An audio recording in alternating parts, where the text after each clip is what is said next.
Guilty as charged. Guilty as charged. Guilty as charged. Guilty as charged. That's my guy.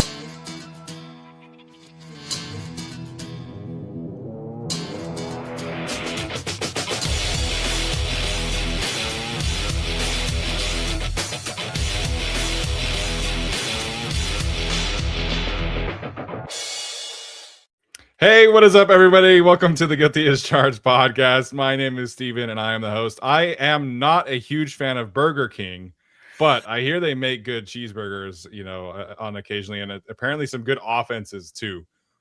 Joining me today, as always, is my good friend, Tyler. Tyler, what's up, man? How you doing tonight? Christmas was nice, right? Got some presents, spent time with family. This was better.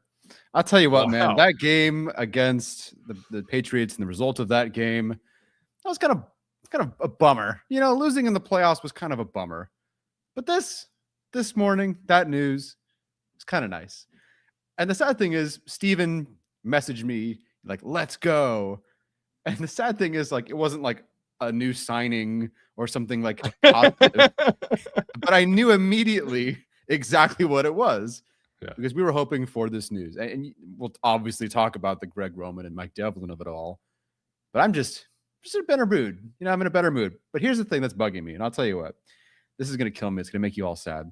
I ordered Burger King. I DoorDashed Burger King for an entire bit today. And it's late. No. There's going to be Burger King sitting outside my door, just wasting away. But you know what? Is that just poetic? That's pretty cool. Is that a little bit poetic? But I ordered it for a bit. I was going to wear the crown and everything. Oh, well. Yeah, there's a new Burger King by our school, and I drove by it, and I kind of chuckled because, like, whenever I drive by Burger King, I'm just going to think of Greg Roman now. Me too. That was a hilarious quote by him. We don't run a Burger King offense over here, despite it being, like, the most Burger King offense in the NFL. But it is what it is. Obviously, we are here to discuss the firing of Greg Roman as well as Mike Devlin. We're going to be profiling external coaching candidates tonight. So we're going to have about 20 candidates to discuss today. I don't think either of us necessarily have like a clear ranking just quite yet. There are definitely some coaches that I have high on my list, but in terms of like ranking the top 10 or whatever, I don't necessarily have that right now in terms of where we're at. Once we get like who they're interviewing, I think we'll kind of figure that part out. And then there was some Nick Hardwick news today as well, which was definitely more positive for him. So we'll talk about all of that today. Of course, I have to start with a quick shout out to our friends over at PrizePicks, the best and easiest way to consume daily fantasy sports. Obviously, we have been working with them for a few years now, and it has been a great relationship for us. It's been fun to talk about PrizePicks, work PrizePicks in with you guys. Obviously, Tyler's mom has been very profitable on PrizePicks. So it truly is the best and easiest way to consume daily fantasy sports. The app is fantastic. It is available in over 45 states, including Florida, Georgia, California, etc. And it's really just super simple to use. All you have to do is go pick more or less on at least 2 player stats. If you get your picks right, you could simply cash in whatever kind of sport floats your boat, whether you're more of an NBA fan, NFL fan, whatever the case may be. PrizePicks has you covered. So be sure to download the PrizePicks app today. Use the code GUILTY to get $50 in lineups after you play your first $5 lineup. That's code GUILTY to get $50 in lineups after you pay your first $5 lineup. PrizePicks, it's good to be right. Okay, so according to all of the reporters, the Chargers are moving on from Greg Roman and Mike Devlin, the offensive line coach. Apparently, these two were kind of attached to the hip heading into the hiring, and now they are attached to the hip moving out of the building. Tom Pelissero included that the Chargers will not be moving on from Nick Hardwick, the assistant offensive line coach and former Chargers legend himself.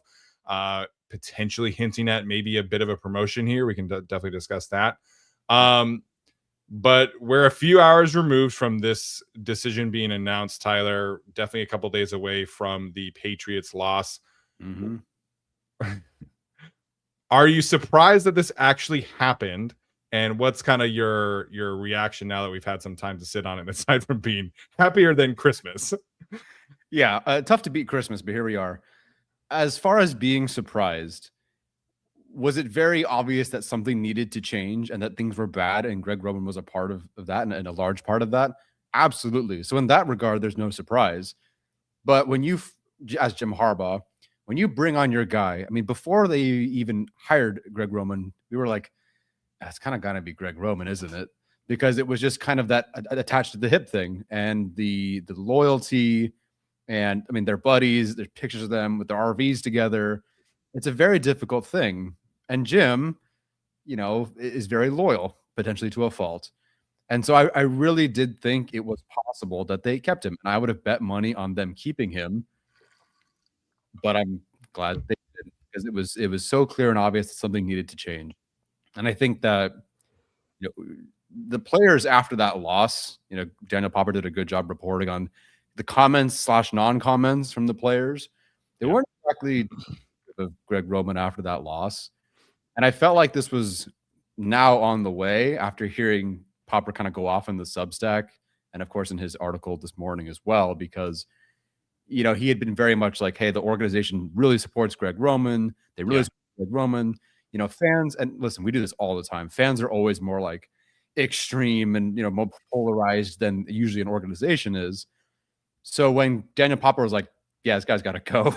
And here's all the players saying or not saying about him. It was like, I wonder what's going on. But sometimes Steven and I get tidbits of info and we got to sit on it or can't share it. But I did get permission to share it. And Steven knows what I'm talking about here. There are players that we heard about in December who were out on Greg Roman and members of his offensive coaching staff, but Roman being the one named. One player requested that they get released, although it wasn't like Lad McConkey or anything. Yeah.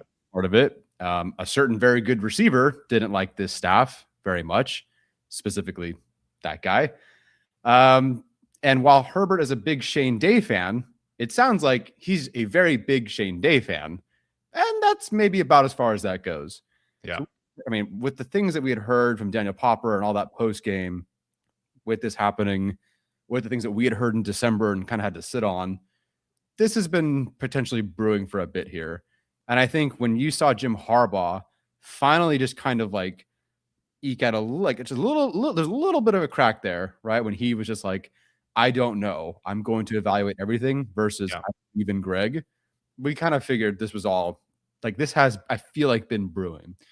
It was a clear and obvious and necessary move because even Greg Roman's hired, or we figured he'd be hired, but what are we going to get? We're going to get a run game. We're going to get an offensive line, deep play action passes, you name it. And they never reached anywhere close to that. But you can't just sit here and go, well, it was the injuries. And listen, that prevented them from reaching their ceiling, of course. Is this offense maybe 10 spots better with the other, players all healthy and everything great? Sure.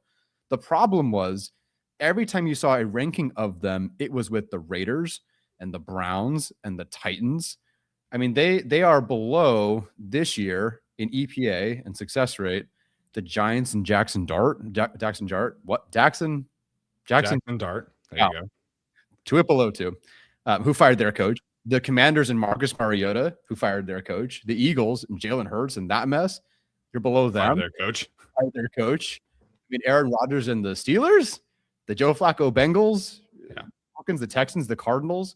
That's kind of the issue. It's not that they were just like not as good as they should be. They were just the worst compared to players and organizations and teams that had no business being anywhere near the Chargers, which was frustrating. They couldn't develop anybody in free agency. Not that they spent, $50 million on a player. Right. Not Fisk. Well, kind of, but not really. Hurst, Conklin. I mean, awful. Less than subpar, worst years of their career seasons. Yeah. Becton, one of the worst guards in football, and a whole mess otherwise. But that wasn't a fit, and he doesn't seem to be a big fan of the staff anyway. Mekhi Becton doesn't like the entire staff, not just Greg Roman. Greg Roman absolutely. I don't know if Mekhi Becton likes anybody other than himself, unfortunately. But it was just so frustrating because they would do the worst aspects of their offense the most. I mean, how many times did we talk about throughout the season? Like they were a terrible bottom 3 inside rushing team, but they would do that the most. And it was, or if they didn't, it was, here's one game where it's like, yeah, wow, look at all that. Then 3 more games of just running your head into the wall. They were a bottom 5 team before the wild card game in terms of EPA attacking over the middle of the field, but they did it at like a top 7 rate. I mean, they're 4 of their 6 games with the most true pass sets, anything over 50%. For whatever reason, 4 of those 6 games all came after Joe Alt got hurt. Yeah. Now I understand that there's some aspect of like the Jags game where you have to throw it, right? But for the most part, they had been in generally neutral, survivable scripts where you didn't have to do that against the Eagles and the Texans and the Patriots. But for whatever reason, without Slater, without Alt, with Becton rotating in and out, they cranked up the true pass sets. Most of them came after the bye. Right before the bye was the Jags game. But again, that was out of necessity. So you run it where you don't work. You throw it where it doesn't work. You drop back into true pass sets so often. But if you look at the rankings of those, it's terrible. Okay, so our guys aren't getting open. Let's cut down the motion rate. Right. You know, red zone. Let's run the exact same thing over and over again. It's just so frustrating. But ultimately, the most important thing, no matter what here, is Justin Herbert. And the fact that, you know, I think that Herbert has maybe actually shown a little bit of growth or had shown some growth, but the hits and the lack of players getting open and the lack of direction and the lack of options for him, by the end of it all, you watch that game against the Patriots and you go, where did my quarterback go?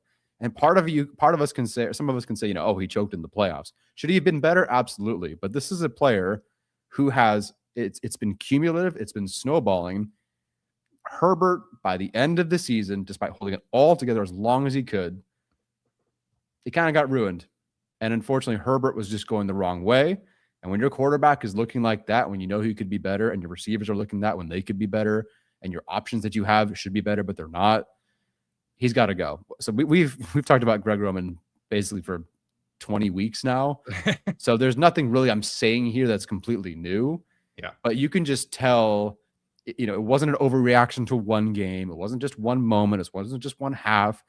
It's been problems throughout an entire season where everything we had hoped for Greg Roman not only didn't deliver, but it was significantly worse than we ever expected. Yeah, significantly worse than we ever expected, I think is the right way to say that. We were not fans of his coming in. We messaged each other when they were doing the interview process. We're like, they're really just going to interview Greg Roman and the Rooney Rule candidate, Marcus Brady, who they ended up hiring, but like, whatever. He was only interviewed for an offensive coordinator because they had to. And we were upset, man. Like, we wanted them to interview other people at very minimum. See what else is out there, you know, do the Tanner Engstrand interview, do any other thing.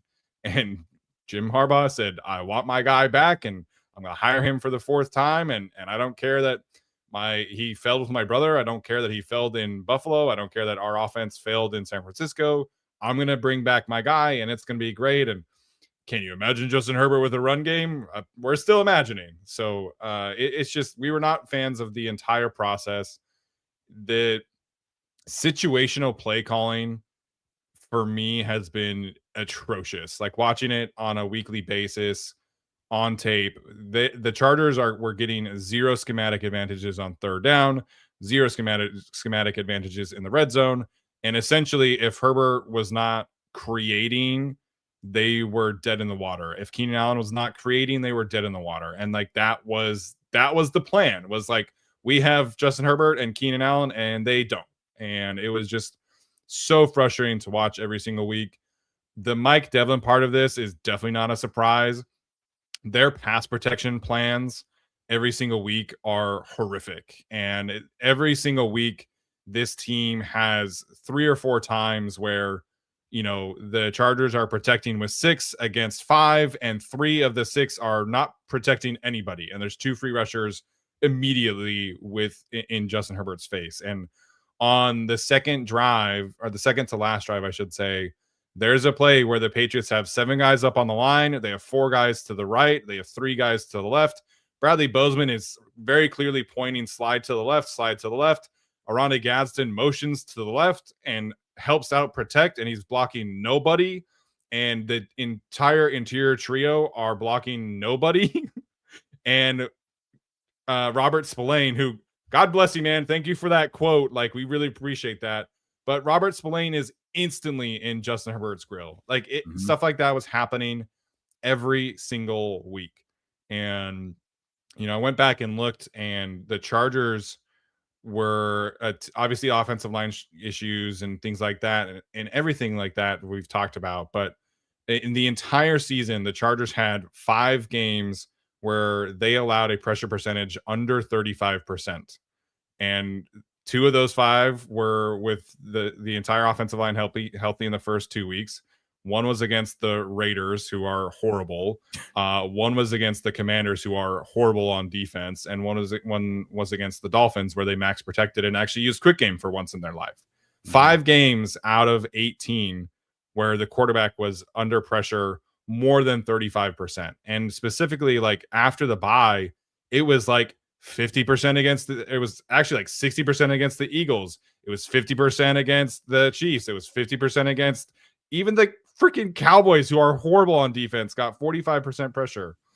And the Patriots end up with 58% in the playoff game. So disgusting. We talked about Justin Herbert not playing, his best football. And I think the film shows that he had a lot of missed opportunities, but can you really blame him? Like, he's been problem solving for his life on every single snap because his coach doesn't give him any answers and his offensive line is terrible. So it was extremely frustrating all season long. The first 2 games were great, don't get me wrong, but after that, it was just downhill from the beginning. So I'm not surprised by this decision in a vacuum. The Jim Harbaugh aspect of this makes this definitely very surprising because him and Greg Roman go way back. And it's just these 2 in particular were the main reason why the Chargers offense could not get off the ground. And when you have Justin Herbert scoring 3 points in a playoff game, and he definitely contributed, don't get me wrong. Sure. 3 points in a playoff game is just absolutely unacceptable. Being in the mid-20s in offense next to the teams that you mentioned, completely unacceptable when you have Justin Herbert at quarterback and these receivers and everything like that. So yeah, it had to happen. I didn't really think that this was going to happen until I started hearing the player quotes from Exit Day yesterday. Even Trey Harris was like, yeah, we don't really have any quick game. That should definitely change that. They asked Zion Johnson. I listened to every Zion Johnson, interview. And interviewed him. We interviewed him. He's so positive and everything is the best and everything is great. He was asked about Greg Roman and he was like, he's really creative. And that's all he said. I was like, oh, like, he's gone. Like, he's gone. The players do not like him. So yeah, it had to happen. Not surprised in a vacuum. Deserving. But I did not think this was really going to happen until the players started talking about it yesterday. Ladd McConkey, same kind of thing. Very positive. And he was like, yeah, I wish I could make more plays, but I don't get that opportunity. Yeah, I mean, Justin Herbert in his press conference, I mostly just read the quotes of it or found the little bites of it, but it's like, do you think you are a guy who can win a playoff game and get this team over the hump and get yourself through one of these playoff games? And he's just like, I don't know right now. Like, I'm not really sure. And of course, another terrible loss, your 2nd year in a row, the 3rd for Justin Herbert in his career in the playoffs. I don't know how you're supposed to feel, but Herbert will at least say not much or just like, well, figure it out and get it next year or something, Yeah. For him to just publicly not be believing in himself is a significant issue there. Yeah. And I just never want to see him like that again. Yeah, completely agree here. So in kind of turning the page here before we could dive into these candidates, I think for me, what I'm looking for out of their next offensive coordinator, it's got to be somebody who can problem solve. Like, injuries are going to happen in the NFL. Yeah. It happens every single year. What can you pivot to? What can you change the game plan to? And how can you give your quarterback easy buttons and protect him? And, it just, you can't leave him out there on an island every single week like Greg Roman did for whatever reason. So I think those things are tremendously important. I think the situational play calling, the Chargers couldn't score red zone touchdowns against the worst red zone defense in the league on Sunday night. And that is a very big reason why they were not able to win that football game. And obviously, if Tucker Fisk stays on his feet and if Keenan Allen, doesn't think a pass is going over his head, maybe we're having a different conversation about that game. But situational play calling for me has got to be something that this future head or offensive coordinator, I think definitely needs to improve and bring to the table. So protection plans, situational play calling, those things have to improve under the next offensive coordinator. Yeah, and they got to find someone who, not that the defense always started hot. We saw the East Coast games and the 10 a.m. starts, but the defense, generally speaking, had a fire to it. That's naturally maybe part of who they have in playing defense. But I felt like the offense was just kind of timid. They were a little scared, a little unsure, not an enforcer. Again, all the things that we expected with Jim Harbaugh and this group just wasn't there. So, Jim Harbaugh just watched what he wanted in his identity just never come to fruition for him with the guy he expected to at least carry out those things. Beyond, like, this 5,000-yard passer wasn't happening. 2,000-yard receivers, not happening. But for them to just completely not be able to develop any of the Harbaugh isms and the principles, yeah, you got to let him go. So, I hate to see someone get, lose a job, but you if you're that bad at your job, it is time to go. Yeah, I agree. Usually we do super chats at the end, but there were a lot of super chats tonight about just kind of the general vibe here. So we'll touch on some super chats, then we'll get to the candidates. We'll mix it up a little bit today.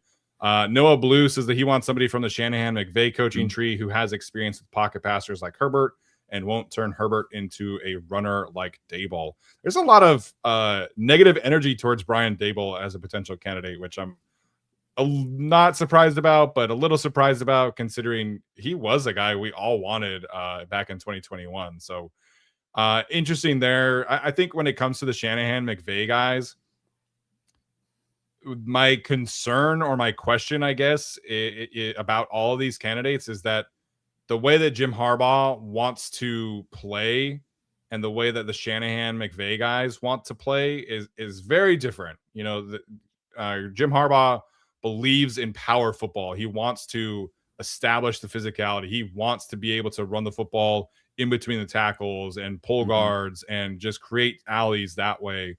And the Shanahan McVay guys are obviously, like, for the most part, most of them are outside zone heavy.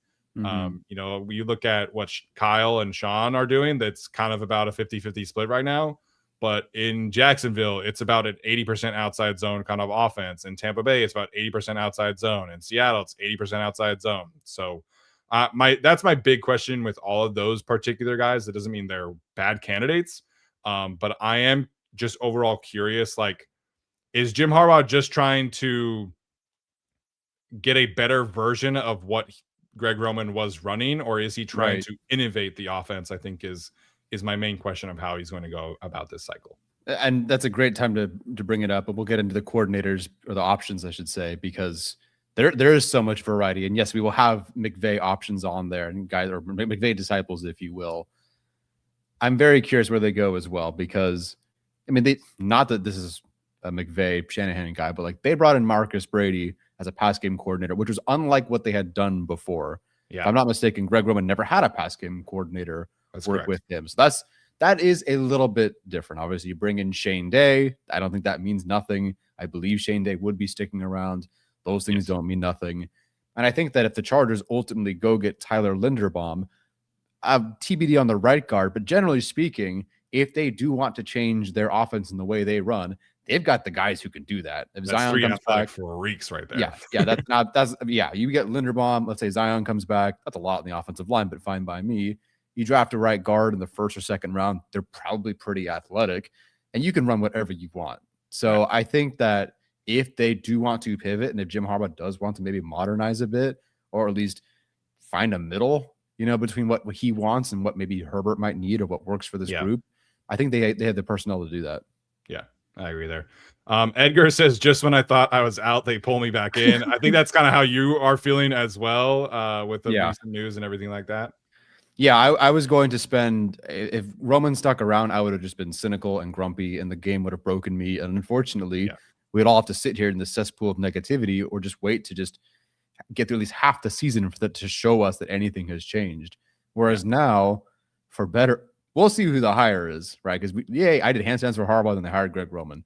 So I'm not going to get ahead of myself here. He could internally promote Andy Bischoff, which is like probably potentially still an upgrade, but I don't know. So we'll see. But yes, I do feel much better. No, I'm not doing a backflip. People who are asking, I love that this. The second thing Chargers fans thought of after he's fired is, can I see Tyler dies on live television? Yeah. So I appreciate the sentiment, but I am not going to do it. I will die. Yeah.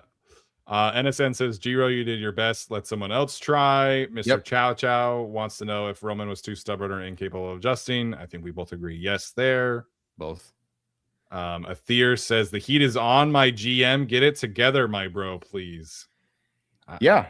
I would imagine if you want to really make this change work and this coordinator work, you definitely should fix up that offensive line. So yeah, at some point you do need the guys. Like Devlin did a terrible job, and in game it was terrible, but you also just can't give him those options. Correct. You can't just say Branson Taylor in the 6th round. What's up? Pardon my take. How you doing? Hey, let's go. What's up, Memes and Max? Appreciate you guys jumping in here tonight. Love to see it. NSN says, here for Tyler's imminent demise. JK, be safe. Yeah, sorry. I can't do that. I can't do it. Give me a trampoline. Give me a trampoline. That's funny. We got a big super chat from Russell McCready. Appreciate the heck out of that. Says, hey guys, year 2 of this Chargers and GAC thing for me. Thanks. Good 2 years to jump in on the podcast. We appreciate it. Yeah. Says, thanks for all the content this season, Russell. I assume that's supposed to say McCready from Colorado. Anyways, now back to your Greg Roman programming. Thank you, Russell. We appreciate it. That is very, very generous of you. Yeah, holy cow. Sending in $100 super chat is awesome. Yeah, I completely missed that. I mean, everyone from our previous, post-game show, thank you for your generosity. And this one, holy cow.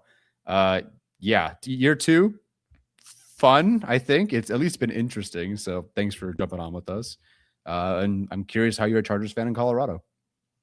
Yeah, that's got to be a lonely experience. Having grown up in Utah, I can imagine in Colorado there. Nitzer666 says, thank baby Jesus. The GR experience really stunted Justin's full development. Mm-hmm. Please make the proper hire and unlock this offense. Yeah, I mean, at least just anything. Crack the door. Give us anything else. Get us anywhere else. Yeah. Metaverse Hero says firing Giro counts as 2 playoff wins. I tell you what, man, if you had told me that loss would definitely lead to a Greg Roman firing, I would have just put on some pajamas and relaxed and enjoyed that game. Yeah, I would have chilled out a little bit instead of I was so stressed out on Sunday morning. Yeah, no kidding. Stephen Howe says let's go. About time they fire him and keep Minter. We'll see. There are now 9 coaching openings, which is insane. So Jesse Minter, we were gonna do a Jesse Minter replacement show today. That will happen eventually, but Jesse Minter has 8 interviews scheduled this week already. I assume the Steelers will make it 9. So he is a very, very popular head coaching candidate in this cycle. Yeah, no, it's tough because there are some not so great options, but there is a team with the number 1 overall pick. There's the Baltimore Ravens, the storied franchise of the Steelers. It kind of stinks, but there's a couple of good options for him. Yeah, there's some rumblings that the Green Bay job might open. So yeah, there's some good jobs out there. Giovanni Sandoval says hyped again, but can only give her one more chance. There's a lot of negative energy about Justin Herbert in the fan base right now. I will say that for sure. Yeah, I don't know. We've done this offensive coordinator thing so many times. Partially it's because of the regime changes. So I don't know. I hope we're not doing the same song and dance after year 1 where it's like, oh, okay, well, that was setting up the basics. And in year 2, it's going to get better of whoever this new coordinator is. Yeah. AVM says, let's fucking go. Devlin and Roman funeral party. Honestly think losing like that is worth it if that's what these 2 asked. Yeah. Appreciate you guys. Thank you for the super chat. I feel like that's a pretty common sentiment out there for sure. Yep. John Henry says he was in the fetal position, but we are so back. That's right. Steven says now pay Jesse Minter whatever he wants to stay. Yeah. Your friendly neighborhood Spider-Man says Mike McDaniel, OC, Frank Smith following him to be OL coach, and Linderbaum, please let me be happy for once. I am already drunk too much bleach because of this team. All right, your friendly neighborhood Spider-Man. That's a boy. When the world forgot about you and Zendaya left you, you went down a dark path, man. Yeah. That would be not a bad grouping for sure. A TBD if that actually happens. Yeah. You're gonna make. I almost said the whole thing. It says tough week of football being a Ducks fan and a Herbert Chargers fan. At least Roman and Stein are gone. Roman Stein. That's their offensive coordinator. I thought he was like actually pretty good, but I guess not. Huh. Fernando, appreciate the super sticker here. Fubar, big super chat here, $50. Appreciate the heck out of that. Says been listening since you started around COVID. Appreciate all the therapy sessions. You guys are the best Charger spot undoubtedly. Here's to a deep playoff run in 26. Can you imagine 10 slinging the pill in McDaniel's offense? Let me dream. Just give me the run game aspect of McDaniel's offense or anybody's. There are candidates on this list, and I have preferences, I guess, but anything is better. Yeah. Trevor B says, how big of a super chat to spill who wanted out? No, not going to happen. But you can, if you had a top 5, you could probably guess who it is. I'm going to assume it's in there. Yeah. Andrew says, how much do you want to bet they hire Todd Monken? And he apparently is not a fan of that idea with 3 nauseous emoji faces. I mean, it'd be very funny if they did that for obvious reasons. Again, I'll take it. It's like the Bud Dupree thing. You just got to be better than Bud Dupree, and we're happy. Yes. The offense was bottom 5. So let's just, again, top 20 would be okay. Yeah. JLM wants to know if Herbert will have a say on the new OC, excuse me. He definitely had a say in bringing Shane Day back. Him and Shane Day are extremely close. So I would expect Shane Day to continue to be around as long as Justin Herbert is around. So I think he will be asked. And I think, like, in general, it would be smart to say, what kind of concepts are you most comfortable in? Like, what did you like about your previous coaches versus Greg? Like, I think it would be smart to at least ask him about the types of offenses that he is most comfortable in. But I don't think Herbert in general is like, hey, like, you got to put me in the interviews. Like, there are some other quarterbacks who are doing that right now. And I don't think Herbert is that kind of person, but I think it would be smart of Jim to say, hey man, like, here's what we're thinking for this. What are your thoughts? Yeah. I doubt Greg Roman had much Justin Herbert input, but I do feel like this one kind of has to. Yeah. Okay. Most of the other super chats are kind of other topics. So we'll jump back in here to the actual show. First and foremost, our audio audience is going to take a quick break, and then we'll be right back with our external Chargers coaching candidates to replace Greg Roman. Okay, here we are. Greg Roman replacements. Again, we have 20 candidates here. We can talk about some of our favorites, but mostly just kind of getting some names out there tonight. Again, we were preparing for a different show. We had some names in mind, but we're going to jump in through 20 of them. So first and foremost, you wanted to start with former head coaches that could be options in this one. And you had a tweet about this as well. So maybe you want to kind of expand on your thought process with this group. Yeah, absolutely. So as we go through this list, none of these are a ranking. Not all of these are even individuals that we necessarily want and would cheer for. And certainly none of us really know a lot about every candidate and every pass game coordinator and whatnot, you name it. But I did want to start with these options because Justin Herbert, look, if they hire the hottest new pass game coordinator from the McVay system, and he's just dynamite for the Chargers this upcoming year, which is exactly what we'd hope for. Yeah. Well, he's a head coach in 2027. Yes. So regarding these individuals, and a lot of these names have been passed around, I don't know how many of them are officially coordinator options, because some of them are getting head coach discussion, but these guys have been head coaches and they were fired. Some of them head coaches at multiple stops. And I think that in a almost Andy Reid, Steve Spagnuolo way, there's some hope potentially, and Jim Harbaugh may go for this, a former head coach, either once or twice, who's not ever really going to get hired again as a head coach, which means you could have this guy in place, not a great head coach, or maybe they were a good head coach, but just settles in at play caller, like Spags, and is with the team for a very long time.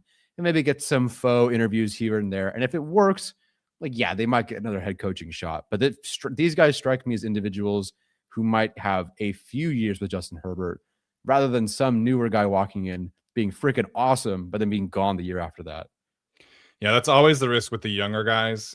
In particular, there are some young offensive coordinator candidates who are like, if things go well with their next offensive coordinator position, are definitely gone. Some of them are, like you mentioned, are getting head coaching opportunities already. So I think the other thing to keep in mind with the former head coaches is also, Jim Harbaugh's not going to be here forever.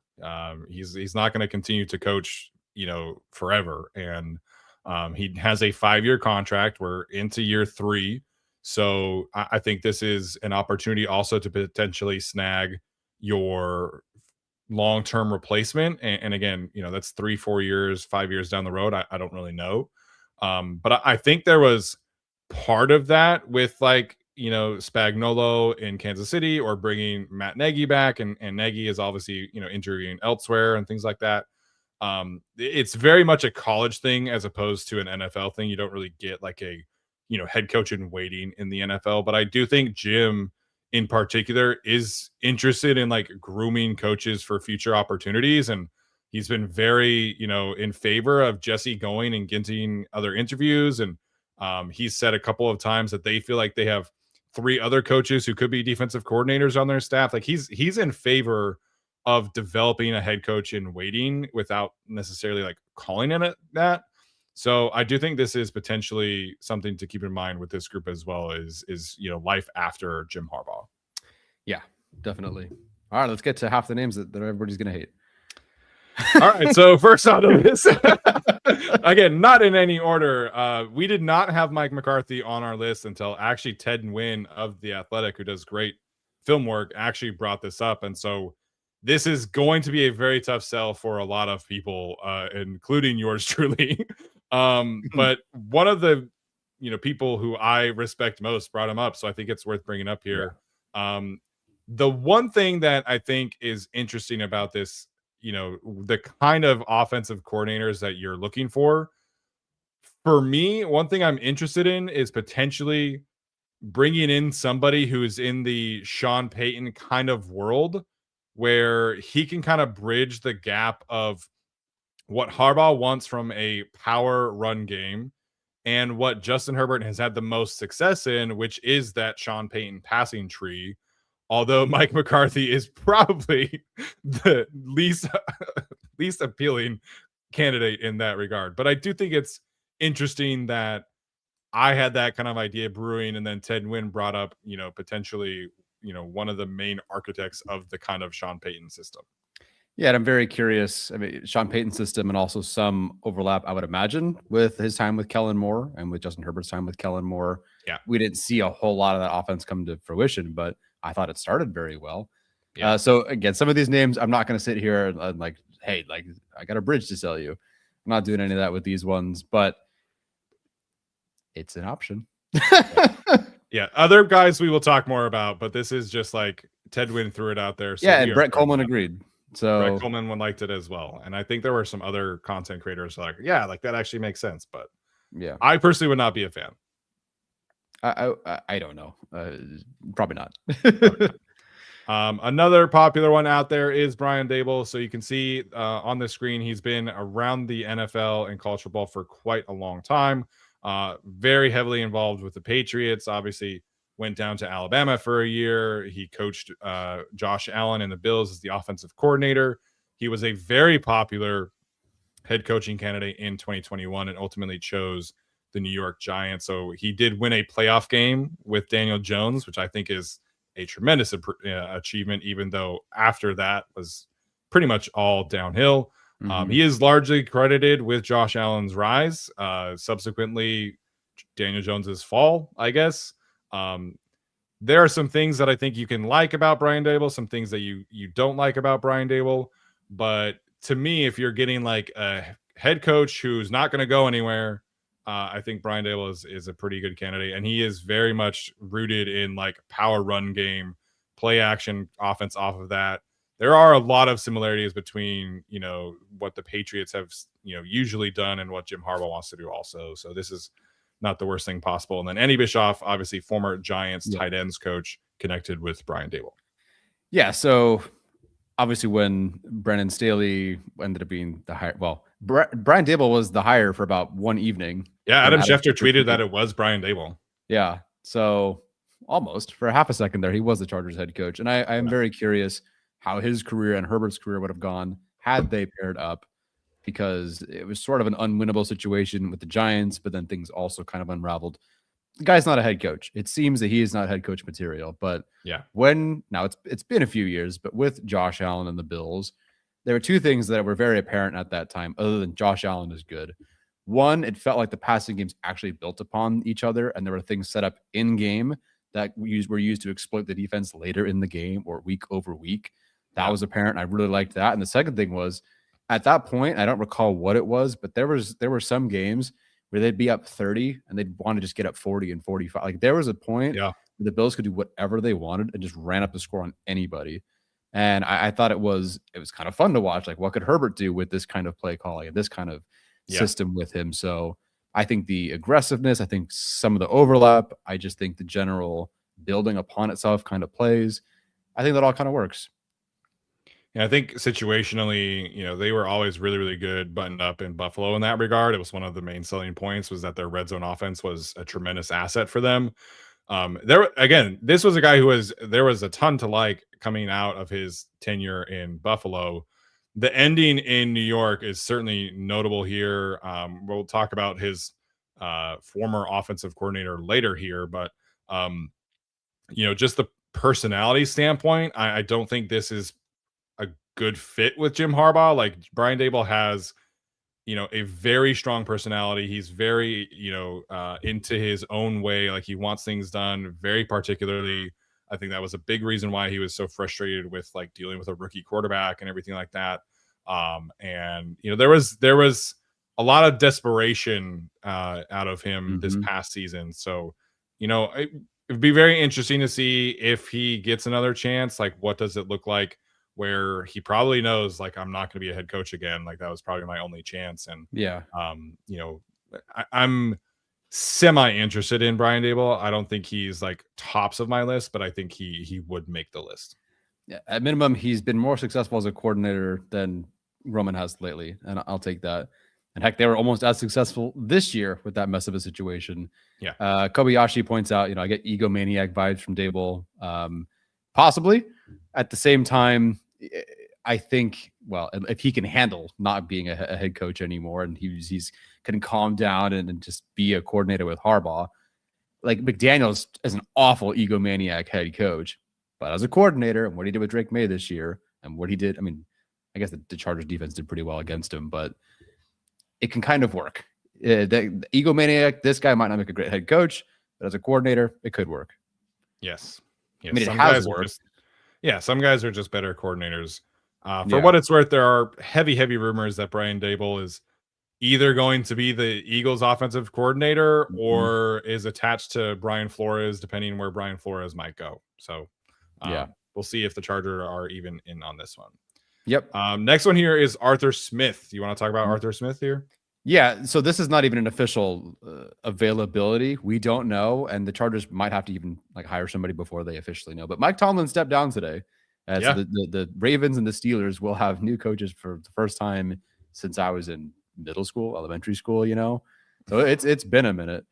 I don't know how much of what they want to do Arthur Smith does. But as I mentioned with the offensive line, if you have those kind of guys and you have Herbert and these, like, you can make it work.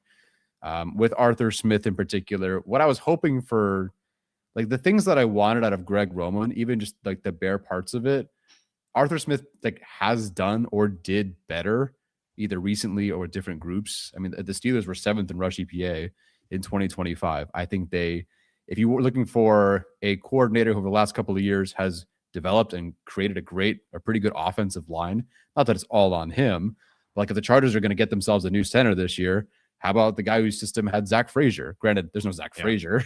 It'd be nice to have Zach Frazier. So that did help them, of course. But I think the offensive line ecosystem that was generated, the run game ecosystem that was generated, I think the usage of tight ends, I think the overuse sometimes of a tight end for better or worse, like a Jonnu Smith. I'm sure Jonnu Smith will be a Charger next year if he's not under contract. Like someone like Gadsden would benefit tremendously. I think that there's some flexibility in there with someone like Rodgers this past year being very different than I'm used to. So he's not even officially available. He probably will be, given that there's a new regime coming in. I think it's worth considering because I don't think anyone's hiring this guy as a coordinator again. But I think I can at least sell it on like more recently than Roman and arguably better. You will get a run game. The offensive line is a focus here. The tight ends are a focus here. And there should be a good play action game here.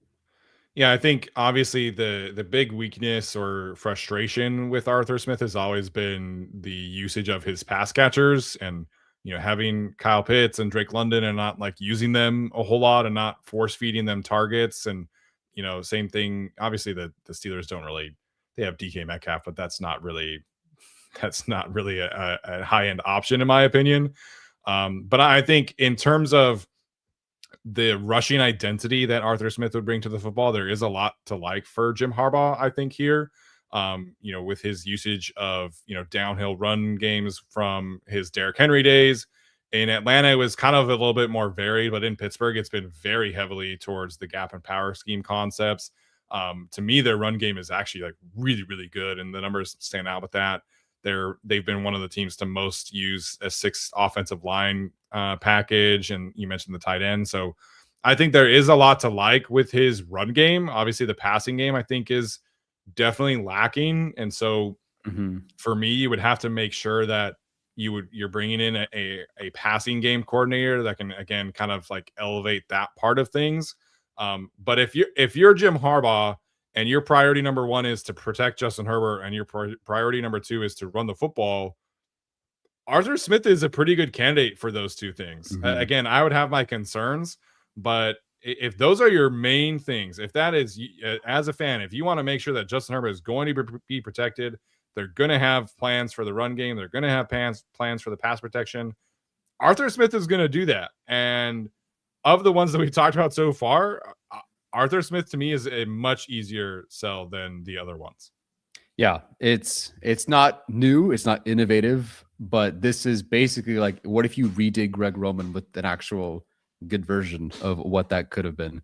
Again, we would have the same passing game concerns, but I think you would actually get someone who at different spots has been, you know, more successful in certain things. I promise we'll get to other names, everybody. I see all the names in there. All your names you're mentioning are on our list. Yes, we have 20 names here, so these are not the only ones. Arthur Smith does not have any connections to Jim Harbaugh as far as we could find, for what it's worth.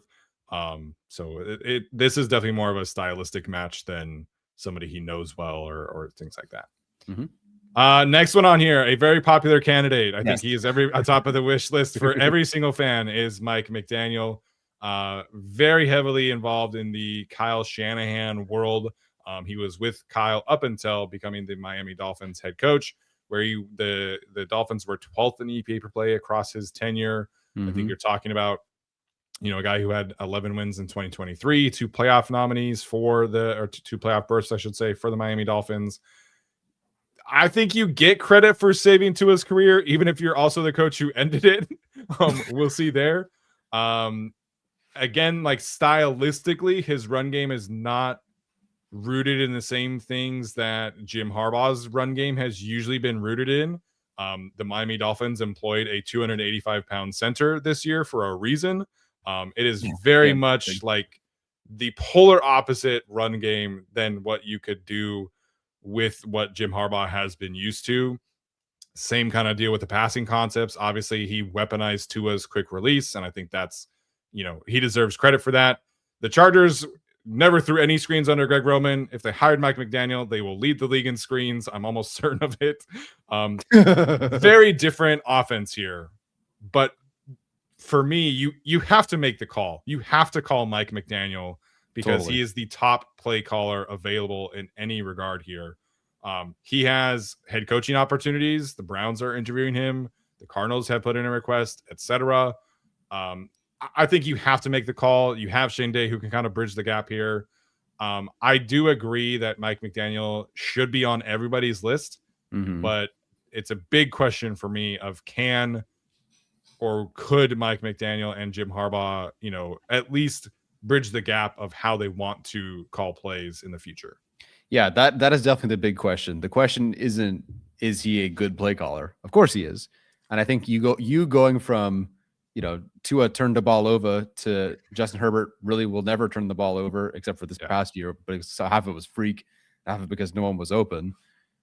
I mean, the fact that he got any bit of great offense out of the Dolphins, granted they had some good names, don't get me wrong, like Tyreek Hill, Jalen Waddle, Achane, like they had some good names. Yeah, great skill players for sure. But the fact that they had anything out of Tua after that, I mean, they were trying to ship out Tua for years, practically from the first moment his head coach didn't want him to actually walk in, get stuck with him, and have to try to make that work, and almost pulling it off is really impressive. The question here is, well, there's one, which is, as you said, what's the fit? I mean, I don't think Jim Harbaugh is grabbing a beer, getting in his RV, and they're chilling in Huntington Beach next to each other. I mean, maybe.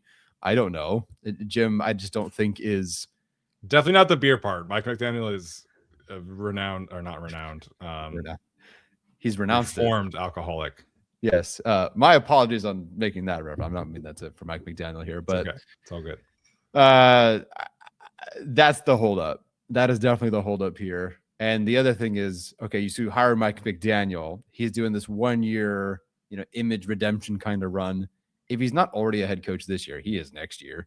I mean, if you bring him in and it works, and it probably will work very well, he's probably a head coach in the following year. So that's also problematic. But by far, by a million miles, the best pure offensive coordinator option out there. Yeah, I think just if your goal here again is to innovate your offense, this is your call.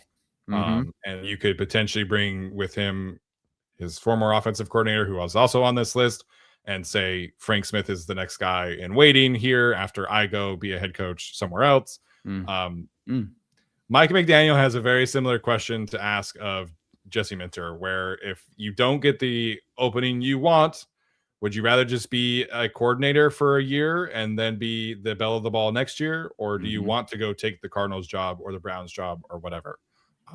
So I think there's some questions about the fit for me, but to me, it's you have to make the call. If your goal is to get the best offensive coordinator possible for Justin Herbert, you have to make the call. I think the stylistic match is not the best, but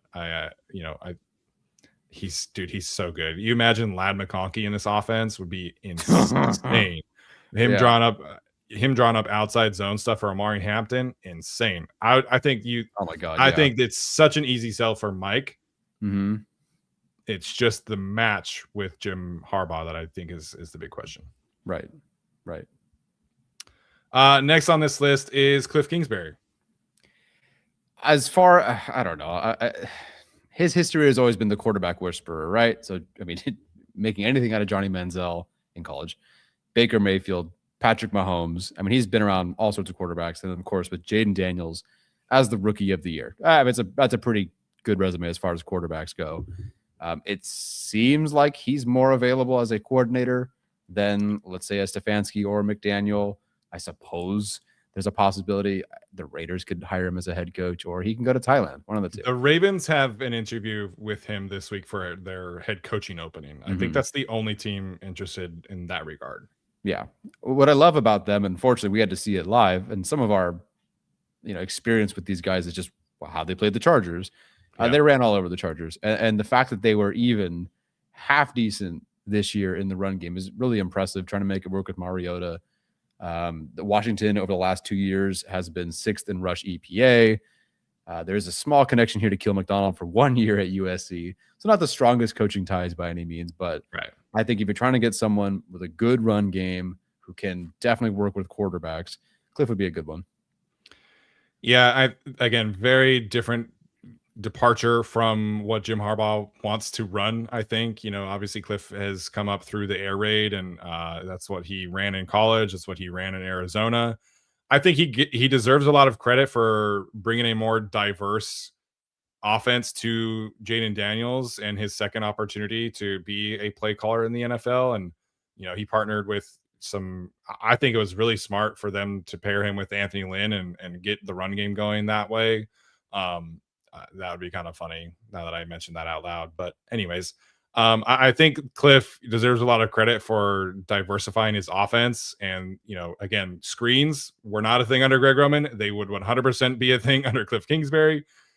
So I think he's on the list of top play callers available. Unlike McDaniel, I think he's got the one head coaching interview, and I don't think there's much interest in him in that regard. Just because it didn't go super well in the second year.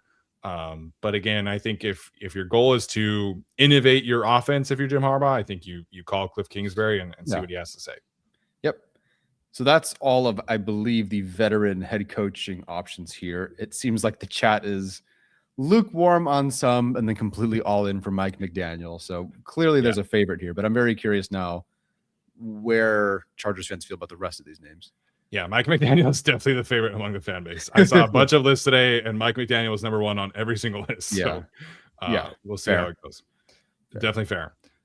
Experienced coordinators. I think you have to talk about David Shaw in this exercise. Obviously, Jim Harbaugh hired him to the Stanford Cardinal. Actually, he started with them at USD, and then the Stanford Cardinal, where he was offensive coordinator, wide receivers, the whole shebang, and then obviously took over for Harbaugh after the fact.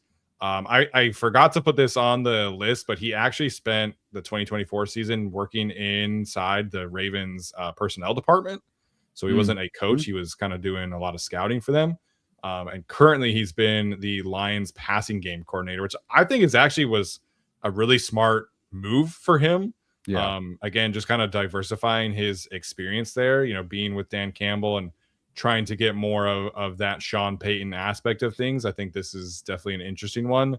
I didn't realize, obviously I watched the Pac-12 and I knew that Stanford was good.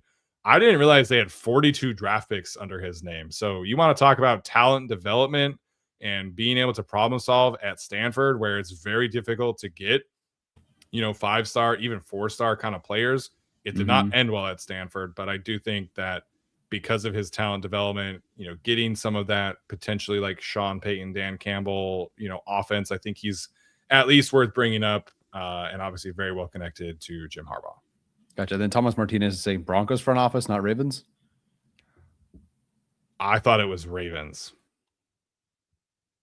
He worked for a front office, and you know what? It worked for Tony Jefferson. Maybe it could work for the Chargers and David Shaw, whoever he worked for. Yeah. Very curious about this one. So I don't know what happened, and I can't even give you what it was, but everyone in our group chat of the guys that, Steven and I are more talking to, you can guess who most of them are. We all knew there was something that happened between Harbaugh and Shaw potentially, or there was some sort of rumblings about a rumor of this or that. Nothing terrible and malicious, but like a falling out. None of us can find out where the heck that was. It happened, and we all knew about it, and we were all talking to each other about it today, and we all could not figure out what it was. So there was something, and I couldn't even tell you what it was, and none of us remember what it was. Well, there was something that could be in the way here. So just throwing that out there, even that means absolutely nothing potentially. It's very vague, but I'm not even hiding information. I don't remember. Because we talked about David Shaw as, a candidate for the staff 2 years ago. Yeah. And I remember somebody reached out to us and were like, hey, Jim and David Shaw actually don't get along. And we were like, wait, what? And we couldn't, I can't find where we got that information, but I have a very vivid memory of messaging the guys, be like, wait, we're talking about this, and somebody's saying that they don't get along. So, yeah. We've never all collectively memory hold something like that before. One of us would remember it. Nobody. So that clears that up. Yeah. You're welcome. You're welcome. That's what you're here for, baby. That's the real intel you get on the Guilty as Charged podcast. Some people are saying Nepo hire. I don't know. The Lions situation is tricky because it's with them with Ben Johnson with the Lions, it's like, okay, Ben Johnson's the play caller. Great. When Ben Johnson left, it was like, okay, who gets the credit for this? And then Dan Campbell takes over play calling duties. So you have a pass game coordinator, you have the offensive coordinator, you have Dan Campbell calling plays, you have a quarterbacks coach. You have so many different names on that group.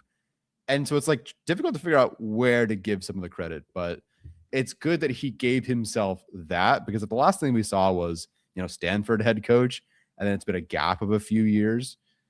I don't know, but Shaw doing that, and I mean, like on defense, like Chuck Pagano working with the Ravens recently, stuff like that to get kind of your name back into the NFL after maybe a bit of a hiatus is smart on their part. Yeah. So hopefully, if there was anything between those two, it's squashed. But yeah, I think you got to mention David Shaw here. Yep. Next one is Johnny Morton, who you and I both tweeted about him, and people were not happy about this, but I think it's worth mentioning. You have to mention them because this was a guy, we had brought up a couple of years ago, given the connection. So he's got a connection with Jim Harbaugh with the Raiders, Jim Harbaugh with the University of San Diego, and Jim Harbaugh with the 49ers. There's almost a decade, if not more, of those two working together and him following Jim Harbaugh. I'm almost surprised he wasn't the offensive coordinator because this is a person who's been with Jim Harbaugh quite a bit. So the Lions were 5th in EPA per play with him calling plays. I don't recall what the reason was for the switch, but Dan Campbell took over and they ended up 16th in EPA per play calling plays. And there's a quote from Dan Campbell that we have. And so anybody's looking for somebody that's creative and is a grinder, you're going to want John Morton. I won't pretend to know everything about the Lions other than when I watch them on Thanksgiving and prime time. But I don't really know what happened to spark the change. Thomas Martinez, you're in the chat. You might know. But I don't know. Like this guy's available. He's not really an experienced play caller, super experienced play caller. And only recently the passing game coordinator, nope. Mixing up my guys. Too many Lions guys. I know people didn't like when we tweeted about it, but once you followed someone for multiple stops, you have to bring him up. Yeah. And now when we thought about him initially, Greg Roman was still the coordinator. We started to think of a list for other roles. It's very possible that this is an individual who's maybe brought on as something else. But given there's a vacancy now, it could be coordinator. Yeah, from what I can recall from just looking up and preparing for this, the main reason that Dan Campbell wanted to take over play calling is that he felt like Morton was getting away from the under center run game and play action off of that and was doing a lot more of like the shotgun and RPO kind of stuff. They were dealing with a ton of injuries. Like they didn't have Sam Laporta, Taylor Decker missed a lot of time. Maybe that was his way of problem solving. I know fully that Lions fans hated this guy and Chargers fans were like, well, he got demoted. Like, why would we want him? I think it's always somewhere in between. And a coach is always going to lean towards what he knows well. And while he has spent a lot of time with Jim Harbaugh and like the power run game, he's also spent a lot of time with Sean Payton and the quick passing game and the deep West Coast passing offenses. And had a very big hand in, that, mid 2010 Saints offense that was really prolific. And I think it's probably not super high on my list as an offensive coordinator candidate. But when we were a few weeks ago kind of picturing like, okay, they're going to keep Greg Roman, who's a guy who can kind of bridge the gap here from a passing game perspective, I think that's something that John Morton could do. He's spent a lot of time with Sean Payton in that regard, and quick game and screens and the deep play action game that we all liked about the bits of the Joe Lombardi, Kellen Moore experience is something that I think makes sense for the Chargers to get back to with this particular offense. So I don't think he's going to be very high on my list. He's definitely not high on Chargers fans list, but given the connection and his experience and everything like that, I think you at least have to mention him. Yeah, some Chargers fans don't like him just because he looks like Greg Roman. Very similar goatees and everything. It's like, okay, guys, let's not make it that simple. We don't scout the helmet, we don't scout the goatee. All right. Yeah. Don't be a facial hair discriminist, okay? Yeah. All right. How about someone people do want, Steven? Yeah, so Todd Monken for me is going to be very high on my list. I think it is hilarious that this is potentially an option. Just copy paste what John Harbaugh did. Yeah. But one of the reasons we talked about him as an offensive coordinator for the Chargers after the Georgia experience and after they fired Joe Lombardi is just his very diversified, portfolio as a coach, which he has since added to by being the Greg Roman replacement. And so he had the task in Baltimore of taking the Greg Roman foundation and adding to it and bringing some of that college flair to it and diversifying the passing attack. And for the most part, the Ravens have done that. I mean, Lamar Jackson had two of his most efficient passing seasons under Todd Monken. I think you can debate about some of the, fourth quarter stuff with, the AFC Championship game against the Chiefs and the divisional round against the Baltimore Ravens, against the Buffalo Bills. But for the most part, their offense has been incredibly fun to watch. They have produced, a 2,000-yard rusher, as pointed out, Atticus in the chat with Derrick Henry previously. Yeah. They have done a lot of different work on kind of expanding off of that, foundation that Greg Roman put out there. And we know that he can call plays for Ladd McConkey. He did that at Georgia very successfully. Jamari Salyer probably not going to be on the team next year. Yeah. But there is some connection there. And Jim and John have shared coaches forever. They always do this, and they have, traded defensive coordinators, obviously. Yep. There's a very real chance that Todd Monken is just going to sit back and go, okay, Jesse Minter, John Harbaugh, and Jim Harbaugh, who wants me the most? And I don't know, man. I kind of think Jim would be in a position to pay him the most and bring that over. So there's a lot to like here. I think just the diversity of the passing game is really, really fun to watch for me. And I think it'd be a great fit and very funny. It would be hilarious. This is the one individual I know for a fact can specifically do a better job than Greg Roman. Yes. We have 3 years of evidence of that very fact. Now, granted, I think most of the list could do a better job. I would bet Mike McDaniel could do a very good job. But I know for sure Monken can, because he just did it. And if you want to make sure that Tyler Linderbaum is also back next year with the Chargers next year, what a great thing to do, to bring in his offensive coordinator and have him, a big contract too. And, I think things would be nice and smooth there. The transition would be pretty seamless. It'd be pretty nice there. The work that he's done, like Zay Flowers was a solid prospect in my mind. I think had the Chargers taken him in the first round, like, all right, cool, I get it. I think Ladd McConkey was a significantly better prospect. I think he is a better talent. It seems like he has fewer of the drop issues or the fumble issues and whatnot that Zay Flowers has had. There's just more you can do with McConkey. Still, Bateman, good seasons. Flowers, good seasons. Likely, Andrews had a couple of weird drops recently that have kind of marred his name, but he's been great. This is, again, he might get head coaching opportunities as well. He can go probably wherever he wants. But I think, while I haven't really thought of a top 3 or top 5, he's probably in that top 3. Yeah, he's interviewed with the Tampa Bay offensive coordinator position. There were some rumblings about him getting some college opportunities as well. If you're him, it makes sense to kind of wait and figure out, what kind of options you have. Do you want to go with Jesse Minter to Arizona or whatever, Jesse Minter decides? I don't think he's going to stay in Baltimore. That was allegedly like one of the main reasons why they fired John Harbaugh. So we'll see if that's where Minter ends up. And obviously John Harbaugh is going to be very relevant here. So I'm a fan of this one just because I was a fan previously. I see no reason not to be a fan continued going forward. There's a lot of success here in multiple spots.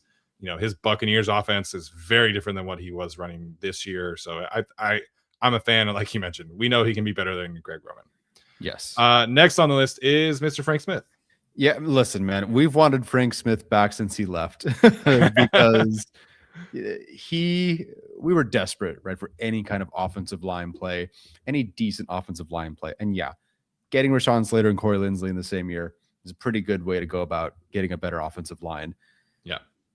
It was just beautiful, man. Like, there was a beautiful time in the year of 2021 where, the defense sucked. We thought it would be better. It never got better. But like, man, the offensive line was like a real thing, and mixed with, maybe too much quick game. But for the most part, it felt like Herbert actually got to throw the football. 5,000 yards, 38 touchdowns, man. Yeah, be protected, and I think that I don't know how much of Frank Smith, how much influence Mike McDaniel has had on him or how much he's had at different stops, but I can't imagine it hurts. And when players on this offensive line, especially if Zion is back, and the quarterback, and Shane Day, it's tough for me to not sell this guy as one of my favorite options, because I've seen him with the Chargers do all the stuff that I wanted: a good offensive line, and as a run game coordinator as well. I mean, I did not realize this, but NFLPA's #1 coordinator of 2023. Fascinating. The best rushing EPA and pass blocking efficiency of Justin Herbert's career. And now he gets Joe Alt, and he might get a Linderbaum, and he might get an Omarion Hampton. Whereas before, he was just trying to make it work with, like, no offense, but like Eckler and Kelly and these guys.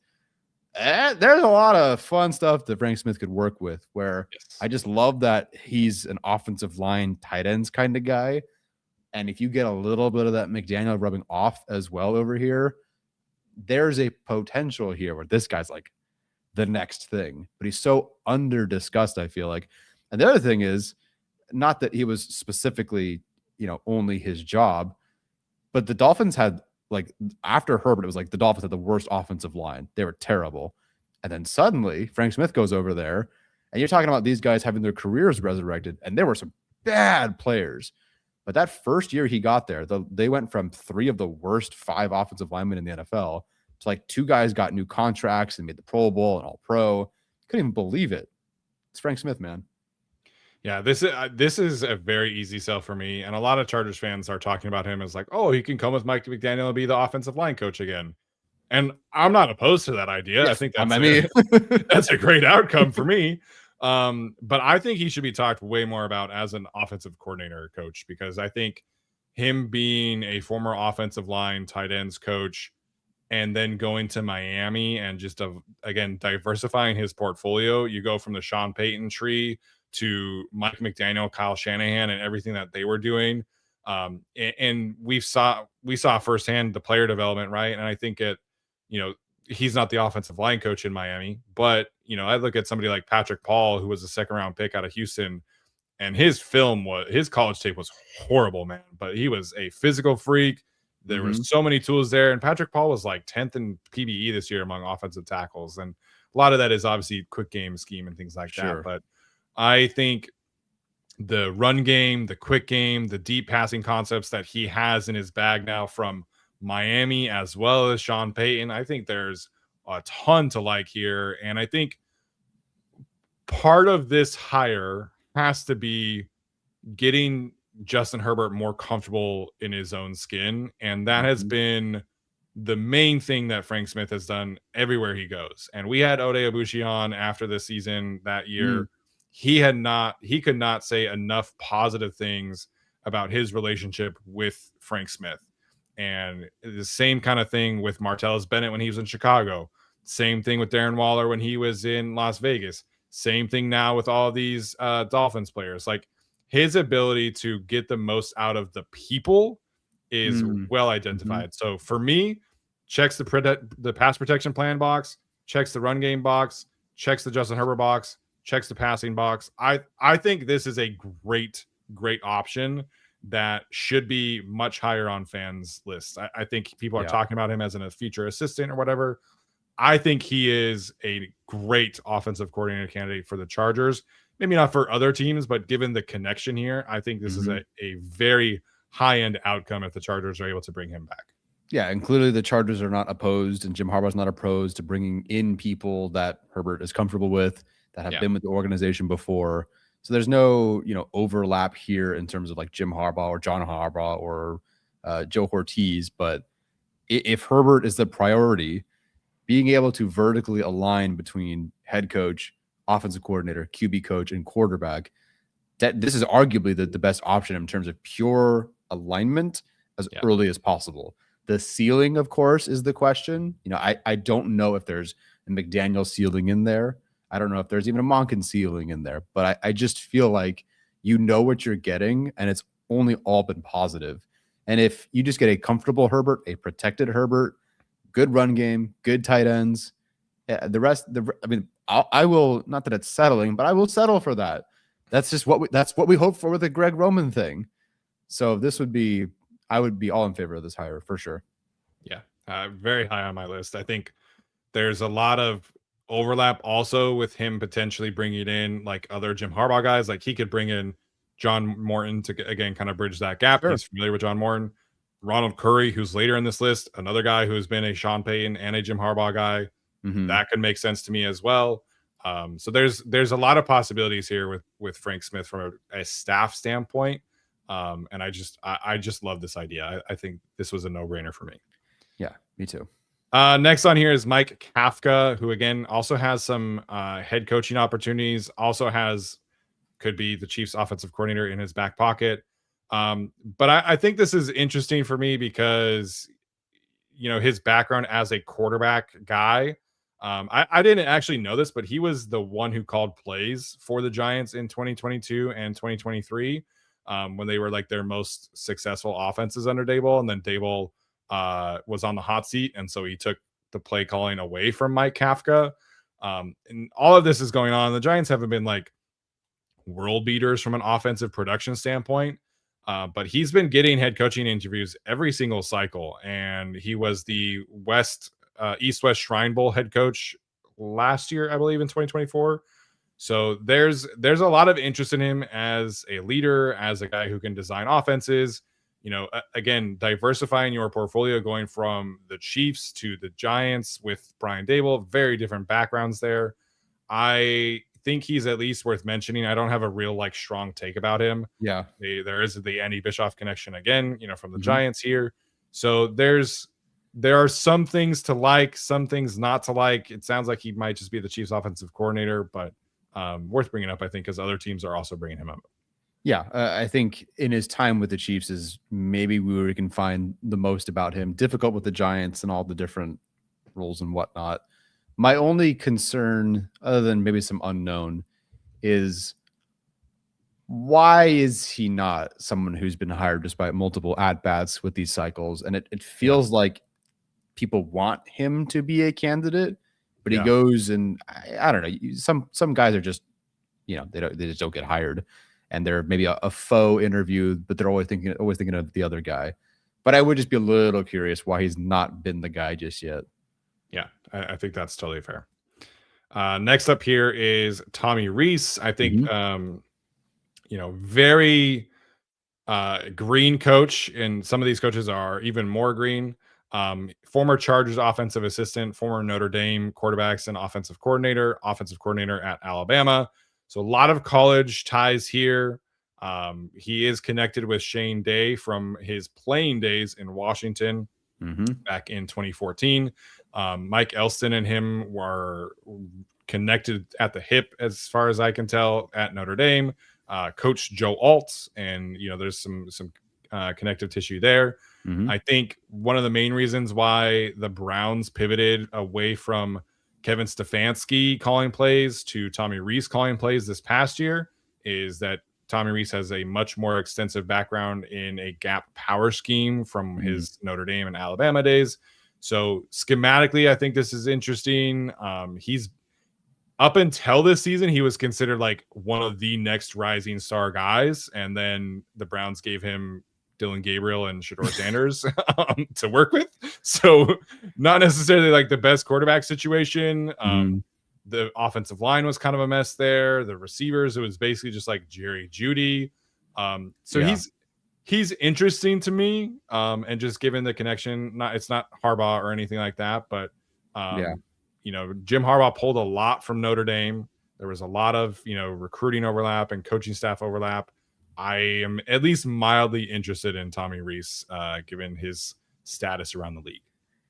Not that it necessarily means anything, but Mike McCoy, say what you will about him as the head coach, he could pull together a group of assistants. Yeah, that charter staff was great. Looking back at it, throughout a variety of years, you had Frank Reich, who went on to have several coaching opportunities. You had Shane Steichen. I can't remember the third guy. Nick Sirianni. Nick Sirianni. There you go. Yeah, that guy. Pretty good coaching tree. Nothing to do with Mike McCoy. No, for whatever reason, he was able to find great assistants, and Tommy Rees was one of them in 2016. Not that he was super involved, but he was on the staff. I love, one, the Browns' unwinnable situation, and they almost kind of made it work, which is really impressive that you're able to do that. And you're talking about, I think at the start of this, you mentioned finding individuals who could elevate anything. I think there is proof that he can do that. I would imagine going from Dylan Gabriel, who's my height famously, to Justin Herbert, taller than Steven, I'm pretty sure. It would be quite, not that height's everything, but it's quite the upgrade to go from that to that. To even make Sanders and this discussion of him next year, even a discussion at all, is impressive. But what I find the best about him, I will, I guess, be wrong about, even though Harold Fenton was my tight end 3. I didn't know he had this kind of ceiling to him. No, me neither. That's a good point. It's a good point. But you watch and listen.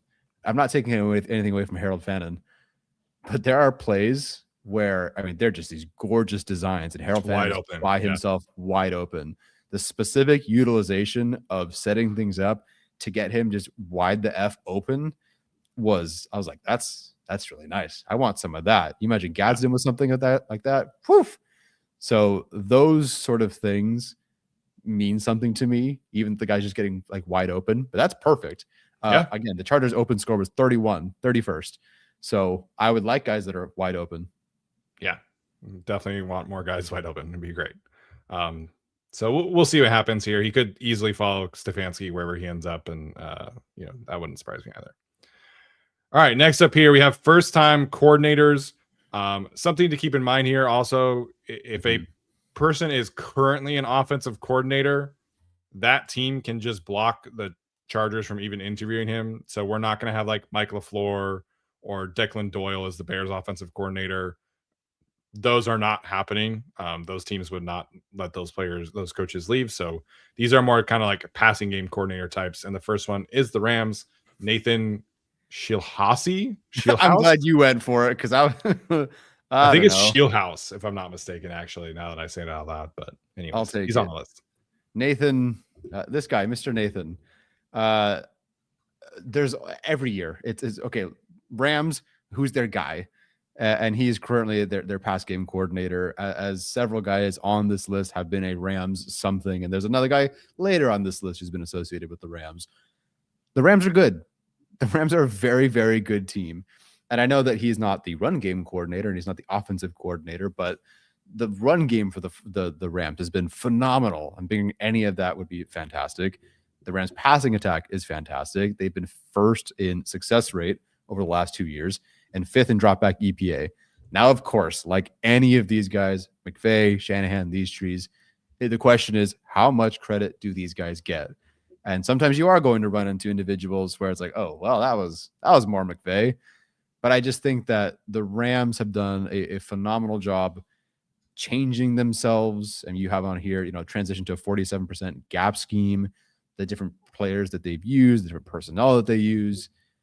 They went out and got like 3 new tight ends most recently, and that's a little bit different for them as well. I think that, there's always a Rams guy, and this is the next one. Apparently, according to Bobby, he's an Illinois legend. He did coach at Illinois. I didn't know that he played at Illinois, but I think of the Shanahan McVay types outside of McDaniel, this is probably the one I'm most interested in because his roots are not in like the stereotypical outside zone world, because Sean McVay has kind of pivoted away from that. I mean, you look at the Rams now and they have Steve Avila and Kevin Dotson are their guards. Like they're very much like not kind of, the typical Shanahan McVay kind of guards. Like they want to be kind of a power run game. And so I think that part could appeal to Jim Harbaugh. I think you mentioned the usage of the tight ends. The Rams have been the main team using like 13 personnel this year and getting these tight ends out there. Kobe Parkinson, Terrence Ferguson, all these guys. I think that would also appeal to Jim Harbaugh. So of the Shanahan McVay types, I think this is probably the closest stylistic match. He's got a lot of his background in college, I was looking up like Iowa State and like what kind of offense do they run under Matt Campbell, and it's a lot more. It was described as like a power spread, so they would also do a lot of like 13 personnel with spread concepts, and so they were kind of trying to like mesh physical air raid together, which I think is really interesting. So I think his schematic background is really interesting. This is definitely somebody who you hire and is probably a head coach in 2027. Just given his rise, like he's getting head coaching interviews right now. Yeah. So we'll see what happens there. But I think this is a very interesting candidate who you should absolutely interview, even if you don't necessarily hire. There are no connections that I could find. But just given how Jim Harbaugh has kind of plucked from college, it wouldn't surprise me if they know this guy. Like, what's the safety coach's name? Fuller, I forget.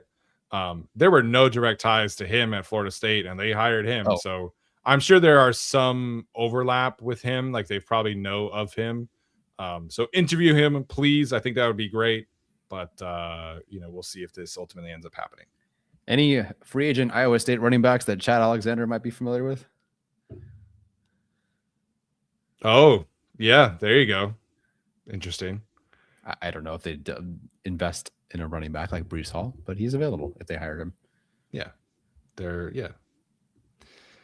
Next up here is David Webb. Yeah, I got nothing. Is it Davis or David? Davis Webb, excuse me, not David. No, you're good. That's fine. We made a lot of these, so there might be some typos. I'm not gonna lie, I don't have a whole lot of opinion on Davis Webb. So green. He's been a coach for 3 years.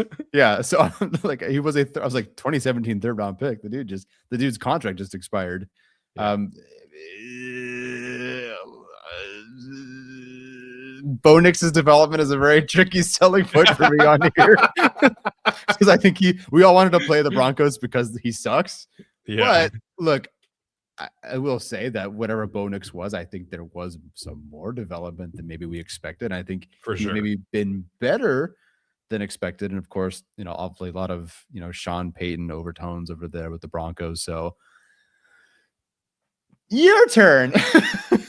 There's just so much buzz about him. I don't know anything about him. Like I tried to find anything that could like be a potential Harbaugh selling point. And obviously like he's working with Sean Payton. So we've talked about that. That's really the only reason I have him in here. Like if he were the passing game coordinator for the Tennessee Titans, there's no chance I'm talking about him. But part of this is like the buzz around him. Like he's another guy. He's getting head coaching interviews. You and I both reached out to people, just general offensive coordinator stuff. And somebody described Davis Webb as the next Sean McVay, which everybody in the league is chasing. So I got nothing really either, but there's a ton of buzz about him. And Andy Bischoff was on the staff on his final stop as an NFL player. So I don't know. Like I'm so curious. Like he might be a head coach. Like I was listening to Adam Schefter today on NFL Live.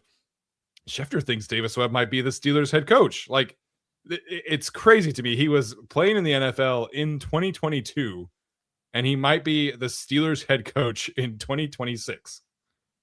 Good for him. I hope he works out. Again, not knowing as much about this guy does not equate to this guy sucks. Right. I just don't know enough about him to be like, yep, there's the history. There's the different systems and there's the different successes and here's the running game. And I don't know enough about him. And it seems like he's one of the early rising green kind of names, which is fine. It just feels early. Yeah. The league is desperate for like the next offensive mind. And there's not many of them in this coaching cycle. Sure. Although obviously like Mike McDaniel helps and Kevin Stefanski helps. But when I heard that he was getting head coaching interviews, I was like, he's not even their offensive coordinator. Like what? So very interesting. Drew Terrell is a guy that we talked about as a potential Chargers staff member the last time around. I think it makes a lot of sense as kind of like a passing game coordinator. That was his role in Arizona. He has an offensive coordinator interview, I want to say in Washington, if I'm not mistaken. He was previously there as an assistant wide receivers coach. A lot of wide receiver development. That is definitely his specialty. Terry McLaurin was I did see a quote that Terry McLaurin like really credited him with kind of their whole transition of offense that season. Michael Wilson looks great now. Trey McBride obviously had the best, tight end season of, NFL history, I want to say recently. Pretty good one. Not great for Marvin Harrison Jr. just quite yet. But this is somebody I think the Chargers should definitely interview, given the Harbaugh connection, given his, reputation as a wide receiver developer. Seems to be kind of a coach on the rise. So to me, it's a little early for offensive coordinator, but definitely interview, definitely consider for a passing game coordinator and see where it goes. Yeah, that's another thing. I guess a good thing to point out is that these names are also names to bring up that could also settle into pass game coordinator. As you mentioned, they interviewed Marcus Brady, and then he ended up being their passing game coordinator. So it is possible these names are also out there as options. There are some connections between these candidates as well. Yeah. So who knows? I just it's not a lot of there's no play calling experience. Obviously, that's what we're going with here. Right. He is a little bit newer. It could be a little bit early. But at least when it comes to his resume and what we know about him, I mean, if you're taking, again, I don't know what has happened with Marvin Harrison Jr. of all people, but Terry McLaurin as a 3rd round pick, Michael Wilson as a round 3 pick, round 2, round 3, round 3 pick. Trey McBride, I believe, is a 2nd round pick. To work with these guys and to propel them all to multiple seasons, or for Wilson, just one, but to get those guys over 1,000 receiving yards, I think definitely means something. Yeah, I agree. Next up here is Ronald Curry, who I mentioned earlier. Strong NFL career where he played for the Raiders while Jim Harbaugh was there. Was a 49ers offensive assistant in 2013, 2015 when Jim Harbaugh was there. Again, this is kind of the theme for me. If you guys can tell, I love coaches who go diversify their portfolios. He played wide receiver. He was a wide receivers coach. He finishes his tenure in New Orleans as the quarterbacks coach, and then goes to Buffalo and works with Josh Allen. He's currently their quarterbacks coach there. I love what the Bills do to make life a little bit easier for Josh Allen. Like, there are definitely moments when Josh Allen has to go superhero mode, but even late into the 4th quarter, they're throwing receiver screens to get Josh Allen some easy buttons. They're doing a lot of great stuff in the run game that I think would appeal for Jim Harbaugh. Just given the power stuff, like, this year they do more 12 and 13 personnel, but last year they led the league in 6 offensive line usage. And so there's a lot of overlap here. He's got a really strong reputation of developing wide receivers. There's connections here. I kind of doubt he would want to leave Josh Allen unless it's for offensive coordinator. But maybe you could steal him for passing game coordinator. So he's somebody that I'm definitely interested in bringing to the staff. We brought him up as a potential offensive coordinator candidate a couple years ago. Good stuff on his resume, good connections. I think this is definitely somebody that should be on people's radars.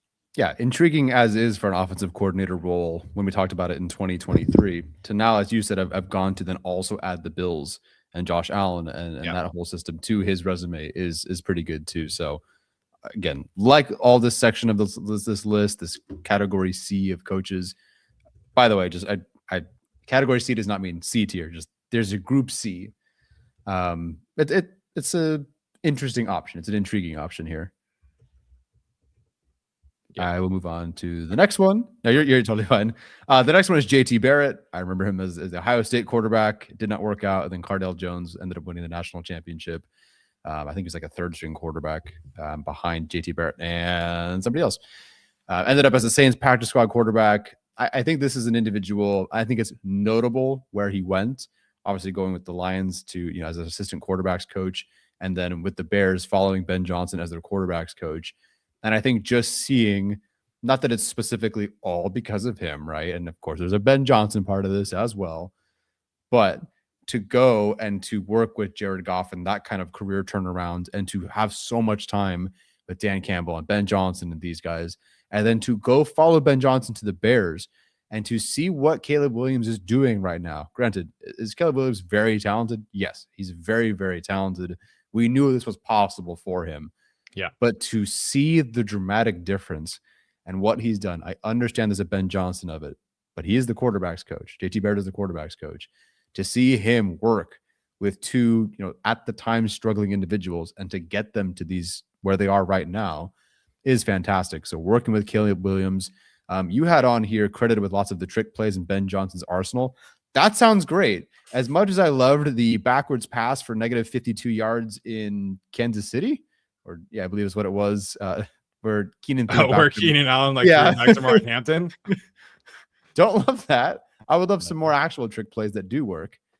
So I think that it's a limited resume, very limited resume, not even a pass game coordinator resume on there. Again, he could be the pass game coordinator, maybe. I don't know why you'd want to leave. But given that what he's done with the different quarterbacks along the way, it is notable. Yeah, no real connections. Obviously, Harbaugh coached against him. I'm sure they know each other and all things like that. I'm sure they knew, like, Jim Harbaugh probably recruited him, stuff like that. I probably should have looked that up, but I think this is probably a year too soon, just given where things are at. But again, this is another one that was brought up. JP Acosta, who does great work for CBS, he actually brought up JT Barrett as an offensive coordinator candidate. So I don't really have an opinion on this, but he seems to have a lot of fans on social media. So yeah. Yep. All right, our last one on here is Jake Peetz, the Seattle passing game coordinator, was with Shane Day in Washington in 2014, similarly to Tommy Reese. Had to think about that one for a second. So all three of them were there. That's kind of funny. Raiders assistant quarterbacks coach in 2015-17, also at Alabama. Worked with the Panthers running backs and quarterbacks. Offensive coordinator at LSU for a season. It was not a great season. I believe that was what was the guy's name? My goodness. The quarterback? No, the head coach. Oh, Ed Orgeron. Thank you. Yeah. I believe that was their last season in LSU. I think it might have been 22, actually, now that I said it out loud. Anyways, Rams passing game specialist from 2022, 2023. And he's currently the Seahawks passing game coordinator. Like I mentioned earlier, was hired in 2024. The Seahawks offense is, it has a bad reputation, but the numbers are good. Like there's a lot of frustrations about the Seattle run game in particular. Yeah. He wasn't really on my radar until I realized that remember that Jay Harbaugh was on the Seahawks coaching staff. So there's some overlap here. He is definitely a guy who majors in the outside zone kind of aspect of things. I also think like the Seahawks very could have easily made him their offensive coordinator after they fired the Washington guy. Instead, they went and got Clint Kubiak. So maybe there's something there about him not being ready yet. If Mike McDonald himself doesn't even think he's ready yet. That's not information. I'm just kind of potentially piecing things together there. Yeah. Again, somebody who should be on the list, but to me, this is a tougher schematic sell for Jim Harbaugh. Yeah. So if you can talk about individual success of players, Darnold had his own mini renaissance, but it's still noteworthy that he's having this kind of season with this, or is having this kind of season with the Seahawks. They're still around. JSN, even AJ Barner, stuff like that. The run game is definitely a holdup for me. That has been a complaint. The only time the Seahawks ever had a good run game is when I picked the less on their running backs against whoever it was. So thanks a lot for that one, Jake Peetz. Yeah. Although I guess not the run game coordinator, but it's a varied resume. It's a diverse resume in terms of the different places that he's been, and that could be intriguing. The fact that he at least was a coordinator, for better or worse, does make him stand out. And there are some lessons to be learned. Sure. But I think he's followed, some different spots, and I like those spots where he's been.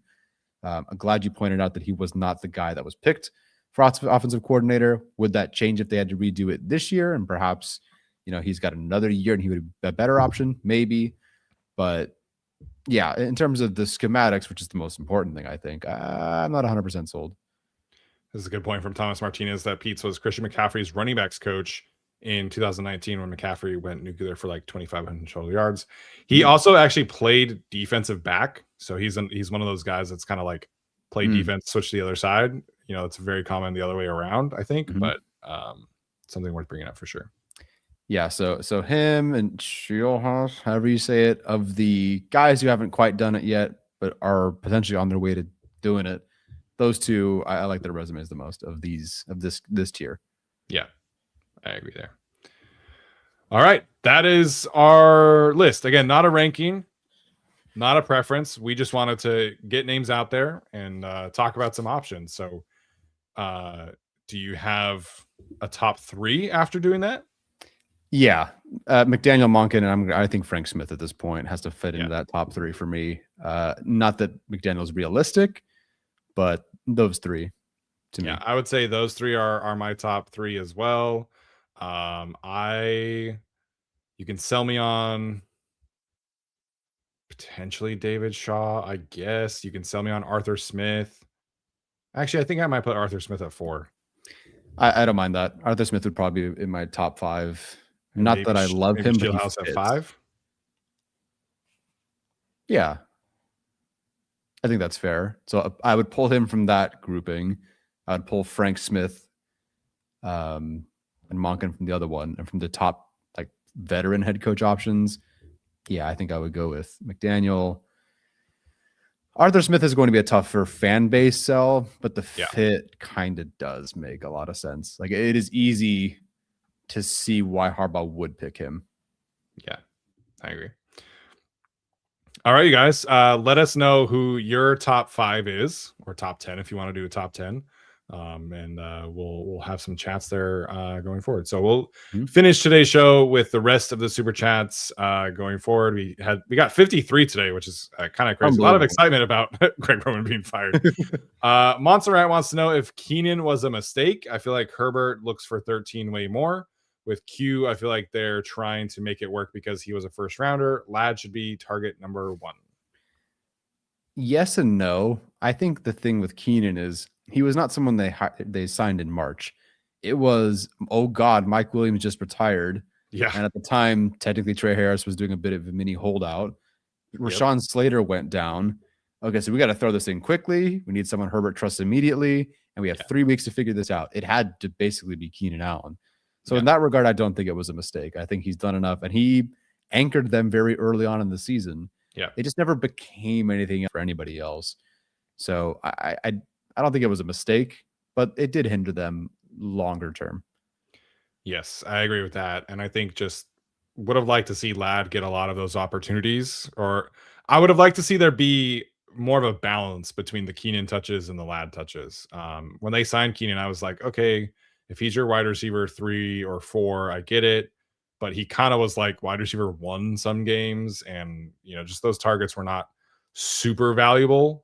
Just in terms of overall, get the first down, obviously, but it just limited your explosive play potential by a lot. So not a mistake, but I understand why some people could have been frustrated that way. Ethan Pounders, any worry Minter takes Klink or Elston with him when he leaves? Who is the preferred likely option internally? We've kind of talked about this previously. I think Steve Klinkscale is the natural replacement for Jesse Minter. I think you should do an interview round, even if you want Klinkscale to be the guy. Klinkscale was the co-DC at Michigan. He has play calling experience. Very natural replacement to me. Very worried about Mike Elston following Jesse Minter to be his defensive coordinator. I think, again, in terms of just natural opportunities, that makes a lot of sense to me. Elston, obviously, very tied in with the Harbaugh family, but we'll see what happens there. Yeah, I think Klinkscale has to be the guy. I don't think he'd want to follow Jesse Minter because it would kind of just get him stuck as not being the official defensive coordinator as the play caller. Yeah. So I think Elston goes with Minter, which is a bummer. But Klinkscale should be he's the number 1 option for them internally by far. Yeah. Lorenzo says watching that Kurt Warner breakdown on his analysis from the game hurt SMH. Herbert lost trust in himself and that O-line. I agree. I don't think he trusted anything that was happening in that game and just left pockets way earlier than we see, went into scramble mode when he could have had opportunities downfield. I just think he wasn't trusting anything or anyone around him outside of his own ability, which is frustrating. Very frustrating. Mr. Chow Chow says most vacancies want an offensive-minded coach. Yes, there are not a lot of them. Sammy Cross wants to know if we could get a handstand. No, I thought about it or any of that, and it just felt kind of bad if it's like, someone got fired, handstand. So yeah. Young Larry David says we had a Burger King offense. Time for McD's. McDonald's is too expensive now, man. Yeah, that's a good Mike McDaniel joke though. Yes, it is. Your dad in here says the Chargers OC position is now one of the hottest tickets in the NFL. It is a great offensive coordinator opening for sure. Definitely. It was great in 2021 or 2023 also, and it didn't even matter. So I guess no kidding. But shock therapy sessions. Don't know if there was a question here, but appreciate the super chat other than regardless. Jose also bringing up the Kurt Warner breakdown. I agree with Kurt Warner's analysis there. Shane says, will Harbaugh stop caring so much about archers? I think what he's trying to say is someone with a connection to him. Yes, but I do not know the archers. I don't know. I don't get it. People get mad about this, but the vast majority of coaching hires are done with people who you know and are, or at least like connected to through other people. And it's just kind of unfortunately how things work in the NFL. Like you want to hire somebody who you trust and know that they're going to get the job done in the way that you want the job done. So Harbaugh is not the only coach who hires people he knows. Yeah. Plus, he literally just did it, which I'm not saying is a good thing, but it tracks with what he's brought guys with him. He brought Minter with him. Like that was a Harbaugh guy. That worked out okay. So yeah, at this point, like both Harbaughs have been in the NFL so long, there's going to be a connection with one of those guys. Yeah. Chase has a take about Tarheeb still and Cam Hart. I think Minter schemes put them in good positions, but feel like they were subpar corners that made constant mistakes, especially Hart. I think they've overperformed expectations. I think Tarheeb still is definitely the better overall corner. I would have wanted to see more from Hart. Hart's issue was kind of the issue, which is he's just not the quickest, fastest kind of guy. He's got a lot of great attributes, but sometimes the other guy is just faster. I don't recall. Oh, who was it? There was was it Pickens? I think it was Pickens who was just able to hit a different gear with his 10-yard split, and like they were pretty close. And Cam Hart was in pretty good coverage. And then it was just because Pickens just has an extra gear, Hart doesn't have. I think his change of direction also is not great.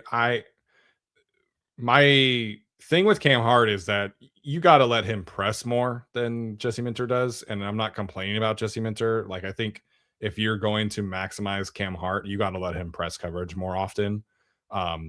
I don't think he's a subpar corner. I think he just has some limitations. And same thing for Tarheeb. I think Tarheeb mostly is an above average corner. His ball skills, his tackling are phenomenal. And I do think he has some long speed concerns also. But yeah, that's a lot of the league. And I think they probably drafted him with the intention of playing him in the slot. And then he was too good. And so he just had to get him on the field. And they play him outside way more. So I think Tarheeb is a good corner. I just don't think I don't think either of them are subpar, but I think Hart is more limited than Tarheeb.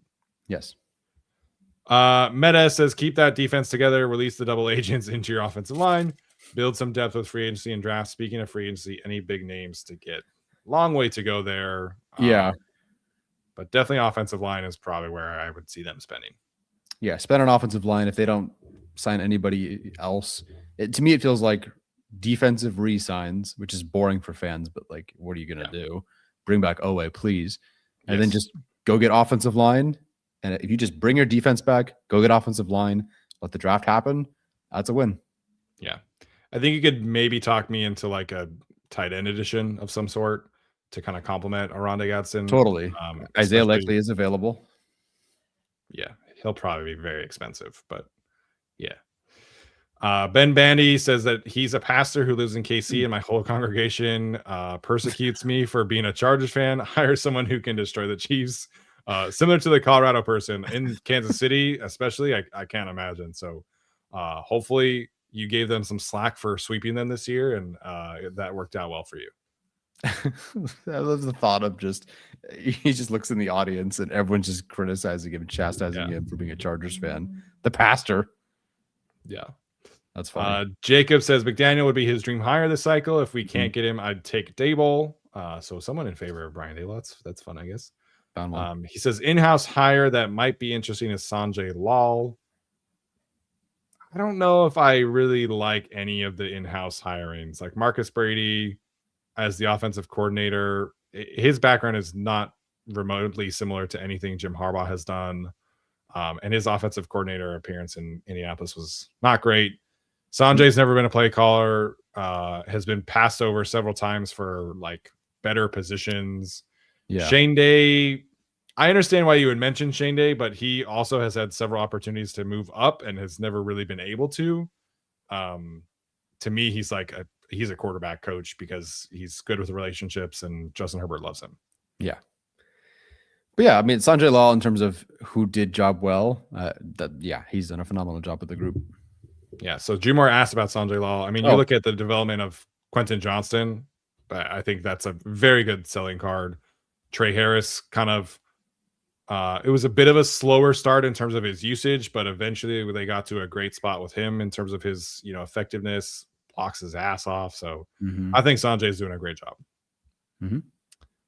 Shock Therapy says, endured eating a Burger King today to celebrate the GR firing. Glad to finally have it our way. Keep up the great work, gents.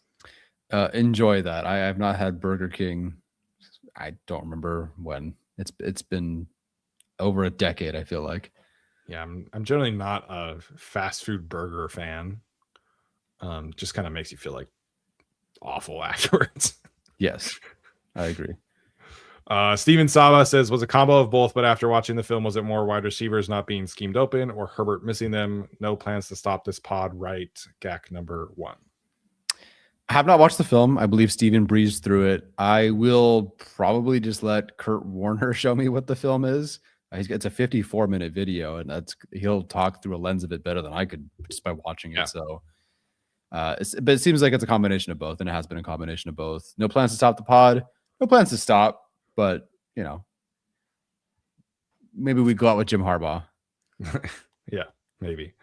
My opinion on the film, as we kind of talked about, is that things just kind of broke down around Justin throughout the season, and he was just going into scramble mode like so quickly. And it reminded me a lot of 2023 when Keenan was hurt and Mike was hurt, or it might have been 2022. And like Joshua Palmer was healthy, and it was like he would go to Joshua Palmer as read number 1, and then he would just skip reads 2, 3, and 4, and then check it down to Austin Eckler because he didn't trust reads 2, 3, and 4, like just actively avoiding throwing to DeAndre Carter and Trey McKitty and those guys.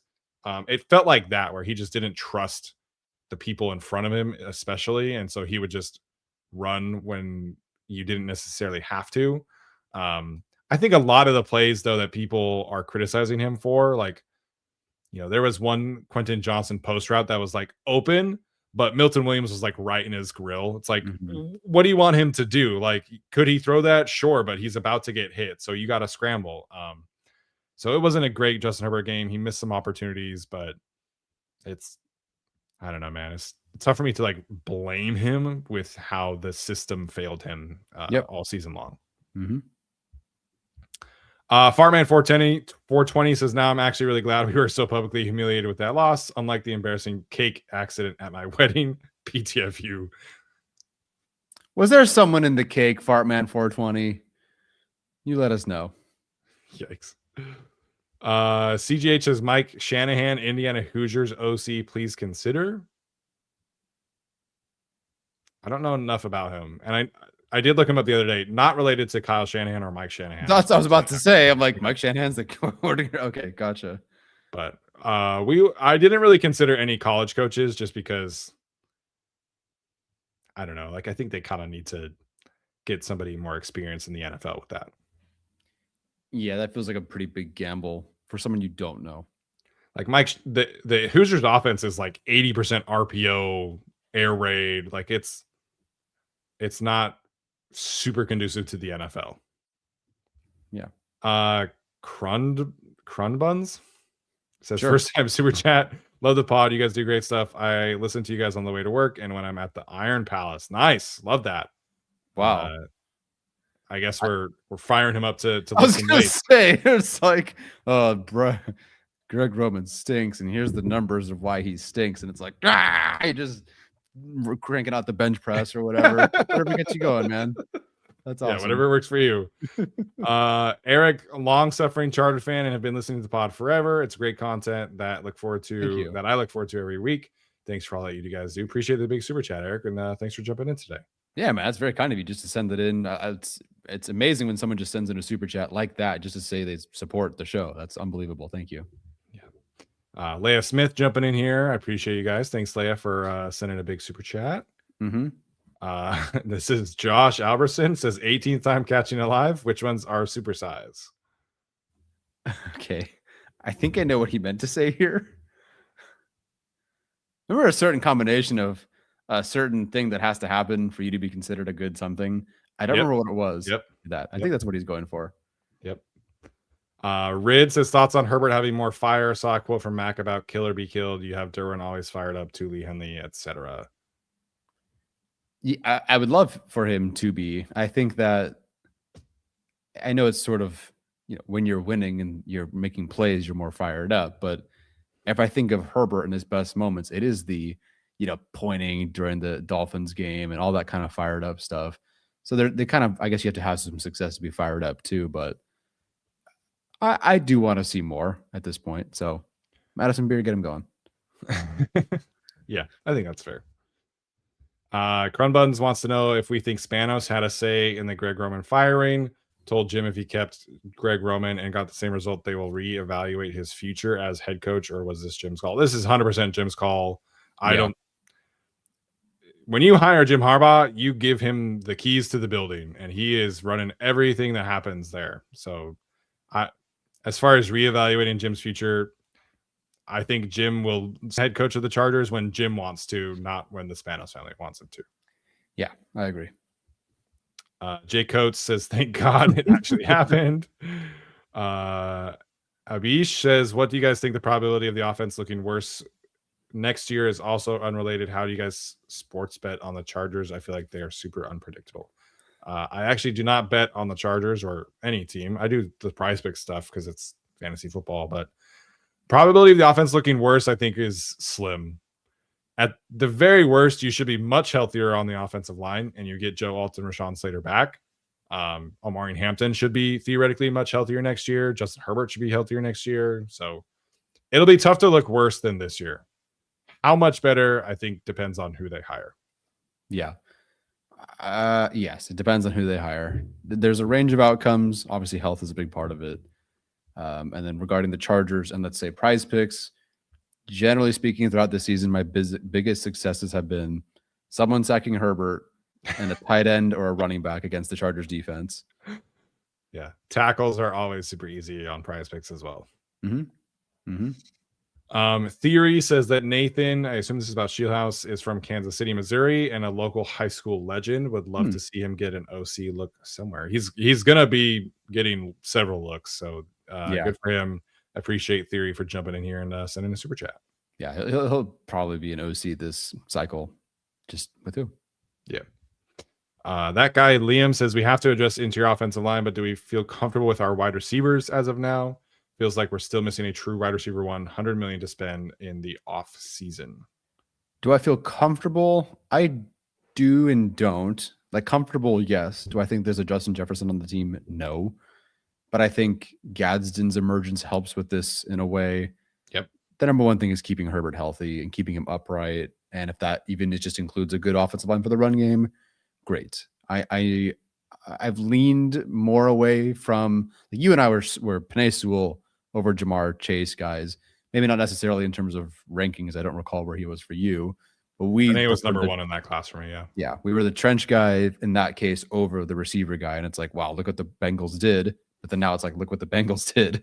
Not that Penei Sewell solves all your problems. There's 4 other guys, but I think I've started to move slightly away from that, given that some of the Chargers did go get some good linemen, and it's still an issue. So, still go spend on the O-line. Specifically for this offseason, yes, spend on the offensive line.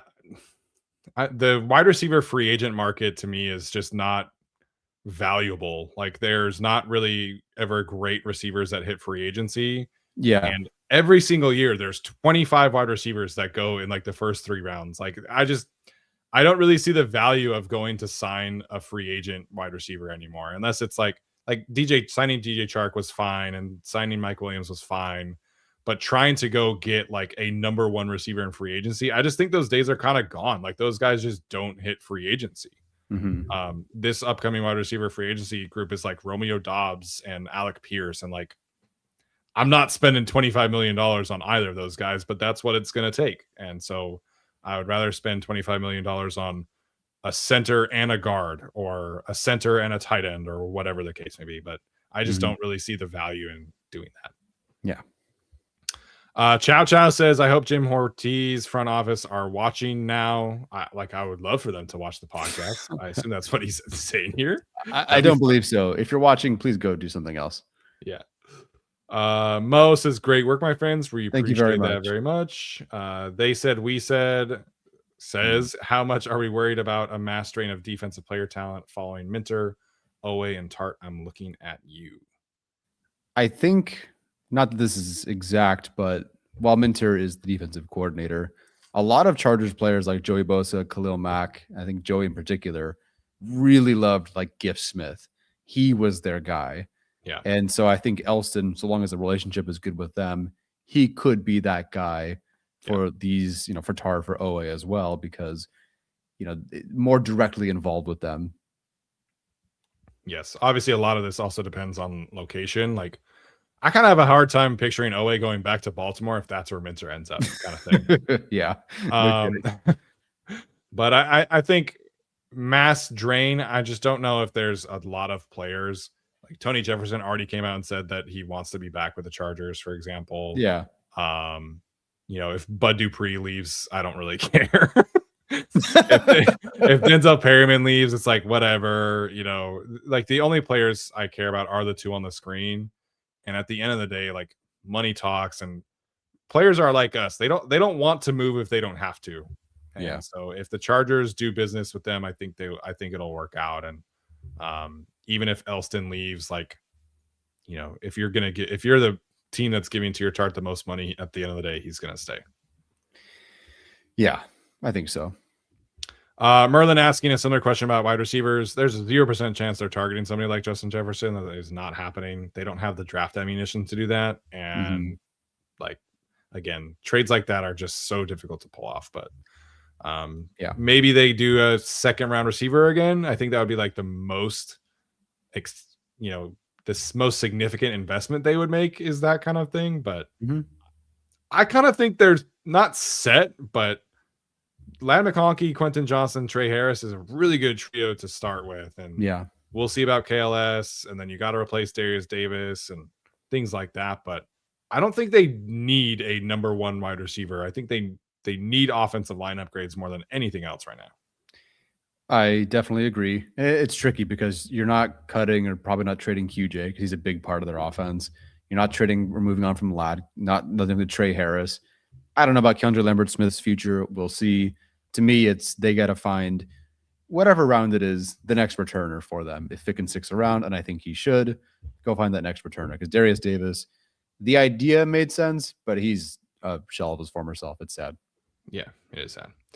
Michael Murphy wants to know any college connections that Harbaugh could look to. People asked about Sherrone Moore. That's a hard no. Yeah, Sherrone Moore physically cannot leave the state of Michigan. So, yeah. If you don't know, you can Google it. But yes. Yeah. He was also horrible as a play caller. But your dad wants to know, with so many head coaches out there, just pay Minter. I don't know if those are emojis or what.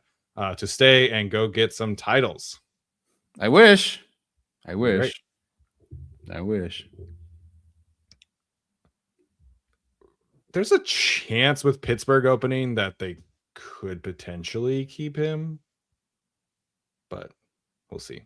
It all just depends on the Ravens. Like he's the betting favorite to land the Ravens job, but there's a decent amount of like maybe they go offensive coach to pair with the Lamar kind of thing. So that's the big thing to watch. I just don't, I can't picture him going to like Arizona or Cleveland for like a bad situation. No. No. I do generally like Cleveland's front office, but he's going to probably want to bring his own guy, and they're not moving on so far, at least. So I don't know. If why'd you say that Steelers opening up makes it more likely he stays? Because Brian Flores, I think, is like a really good option for Baltimore, and now he's probably just going to go back to Pittsburgh. Ah, gotcha. I see.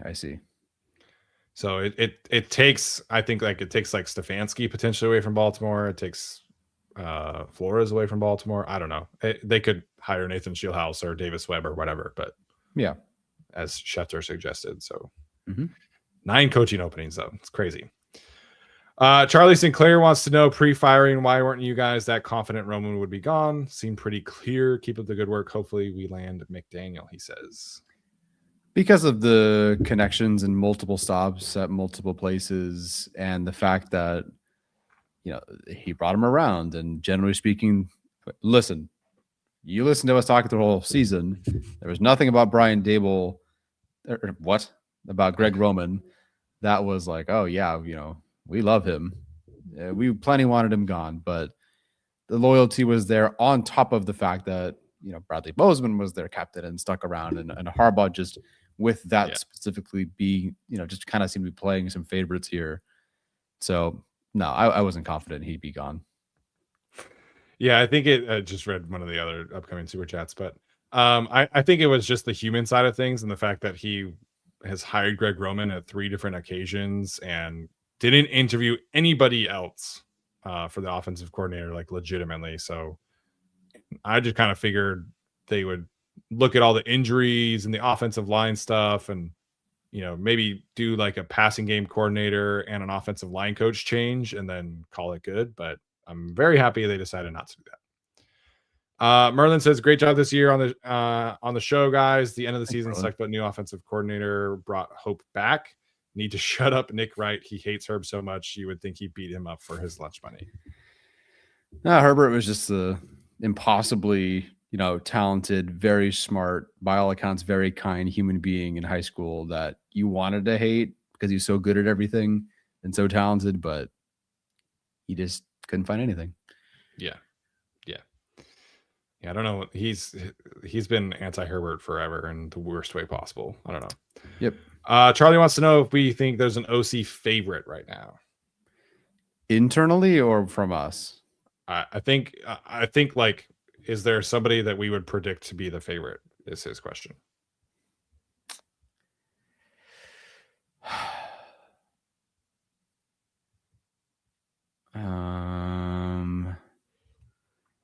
I don't know. If I had $20 to put on 5 candidates, I think I have to include Monken. I have to include Frank Smith. Yeah. I think Morton has to be considered. I still don't know about that Shaw thing, so I don't really know how to answer that one. Shaw thing that might be nothing, but might be very important. And I could easily see Jim Harbaugh convincing us with Arthur Smith.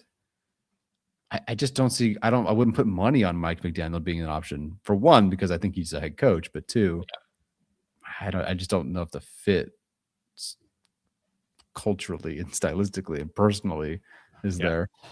I think we could consider Monken the betting favorite, but I wouldn't consider it like a heavy betting favorite. Like, I don't think we know enough information about how Jim wants to go about this to say, this is what they want. But once they start interviewing people, we will figure out who is the betting favorite pretty quickly, I would say. Yep. Josh, this is when I was laughing earlier, says, thanks for a great season. I'm glad to hear that you guys have not reproduced so that we will have another season of GAC next year. # wrap it up. My kids are available to the offensive coordinator and defensive coordinators next year. Yeah, I want to give your kids like one of those kids like spinny toys where it's got like an arrow and it points to different, like a cow or a sheep or something. But it's just play calls. And I bet they do a better job than Greg Roman. Yeah. Charlie also wants to know if we would trade QJ and sign Alec Pierce. Man, this trade QJ talk is going to be interesting. I don't think they're going to trade Quentin Johnston at all. I think that if they still have Harbaugh, which they do, and they still have Sanjay Law, which they do, they love Quentin Johnston. And he's shown them again another year of improvement. Like, in theory, year 4 is pretty darn good. And then you get, I think they might play the comp pick game with him, but I don't know about trade. Sign Alec Pierce. I mean, he was a trade candidate for me for 2 years now. So I love Alec Pierce as an option for them. But now he's at the pay me lots of money phase. And that's where I draw the line. Yes. When he was like a niche deep threat, great option for them. But he was their best receiver in Indy, had over 1,000 yards. I can't believe we have still 975 people in here and we're 2 hours in. It's nuts. Like I said, I just am not into the idea of this specific team paying $25 million for a wide receiver. If this were last year, and you just had Ladd and still kind of question marks with Quentin, then yeah, go for it. But I think Trey Harris is going to be a stud. I don't have to, explain that to you. You definitely agree. I think Keandre Lambert-Smith is interesting enough. Like he's got to run the right routes more often. And, but I think he can be, a viable deep threat as a wide receiver 4 and show some things, hopefully some development with Sanjay Lal, who I trust. And I think the Chargers are okay at wide receiver. I don't think we need to make any like sweeping changes because they have so many other needs. Like they might need all 3 new starters on the interior. If Deshaun Hannon to your Tart leave in free agency, they have defensive tackle needs again. They got to replace Denzel Perryman. Deshaun Phillips is a free agent. There's so many other things that they got to sort out. You might lose both Khalil Mack and Odafe Owe. Like I'm just not interested in spending money on a wide receiver. Like they have far too many other things that they got to prioritize. Yeah, I think the time to do that was last year with Devontae Adams. And this year just doesn't seem to be that perfect kind of fit there. Yeah. Teresa Compapa says that he doesn't like celebrating a man losing his job. Roman has a wife, kids, mortgage, and a BK habit to support. Stay classy, Bull fam. Hashtag BK have it your way. Yes. My Burger King order has been sitting outside for an hour and a half. Safe to say I won't eat it, but I might take a picture of it. Yeah, take a picture of it for Twitter purposes. But yep, there is definitely a human side that goes, under talked about with this, but I think Greg Roman will be okay. He'll be fine. I'm sure he got paid plenty well. Yeah, he might just go be John Harbaugh's offensive coordinator again. No. I mean, if Monken comes to the Chargers, you can't hire Greg Roman. Oh my God, I wouldn't want that on anyone. I would not be surprised if that happened. But God, yeah. All right, you guys. 2 hours and 12 minutes in here, so we appreciate all the great support. This was a fun one to talk about. Hopefully we all get the offensive coordinator we desire. Tyler, any other final thoughts before we head out? Thank you for 1,000 of you still being here for whatever reason. But I guess we found some happiness after all that sadness. And like I said, after the loss, you fire Greg Roman, you re-energize this fan base. And I think that for better or worse, we'll find out, in the coming years. But I feel much better about going into this season now. We do have one more super chat here from Miguel. 2 days ago, I super chatted that I was going to take a 3-month break from the podcast. That's right. Today, my mental health issues were healed. Bolt up, baby. I want to live. Welcome back, Miguel. Thank you from your 3-month, 2-day hiatus. Love it. There was a chance where I was going to be like, hey, we should take like a week off. I thought the same thing, dude. So we're not taking a week off. So here we go. Yeah. All right, you guys. Appreciate you so much. Great vibes today. Good stuff in the chat. Hopefully everybody got some positive news as needed. We will see you on Thursday with our next show. This has been another episode of the Guilty as Charged podcast. As always, bolt up.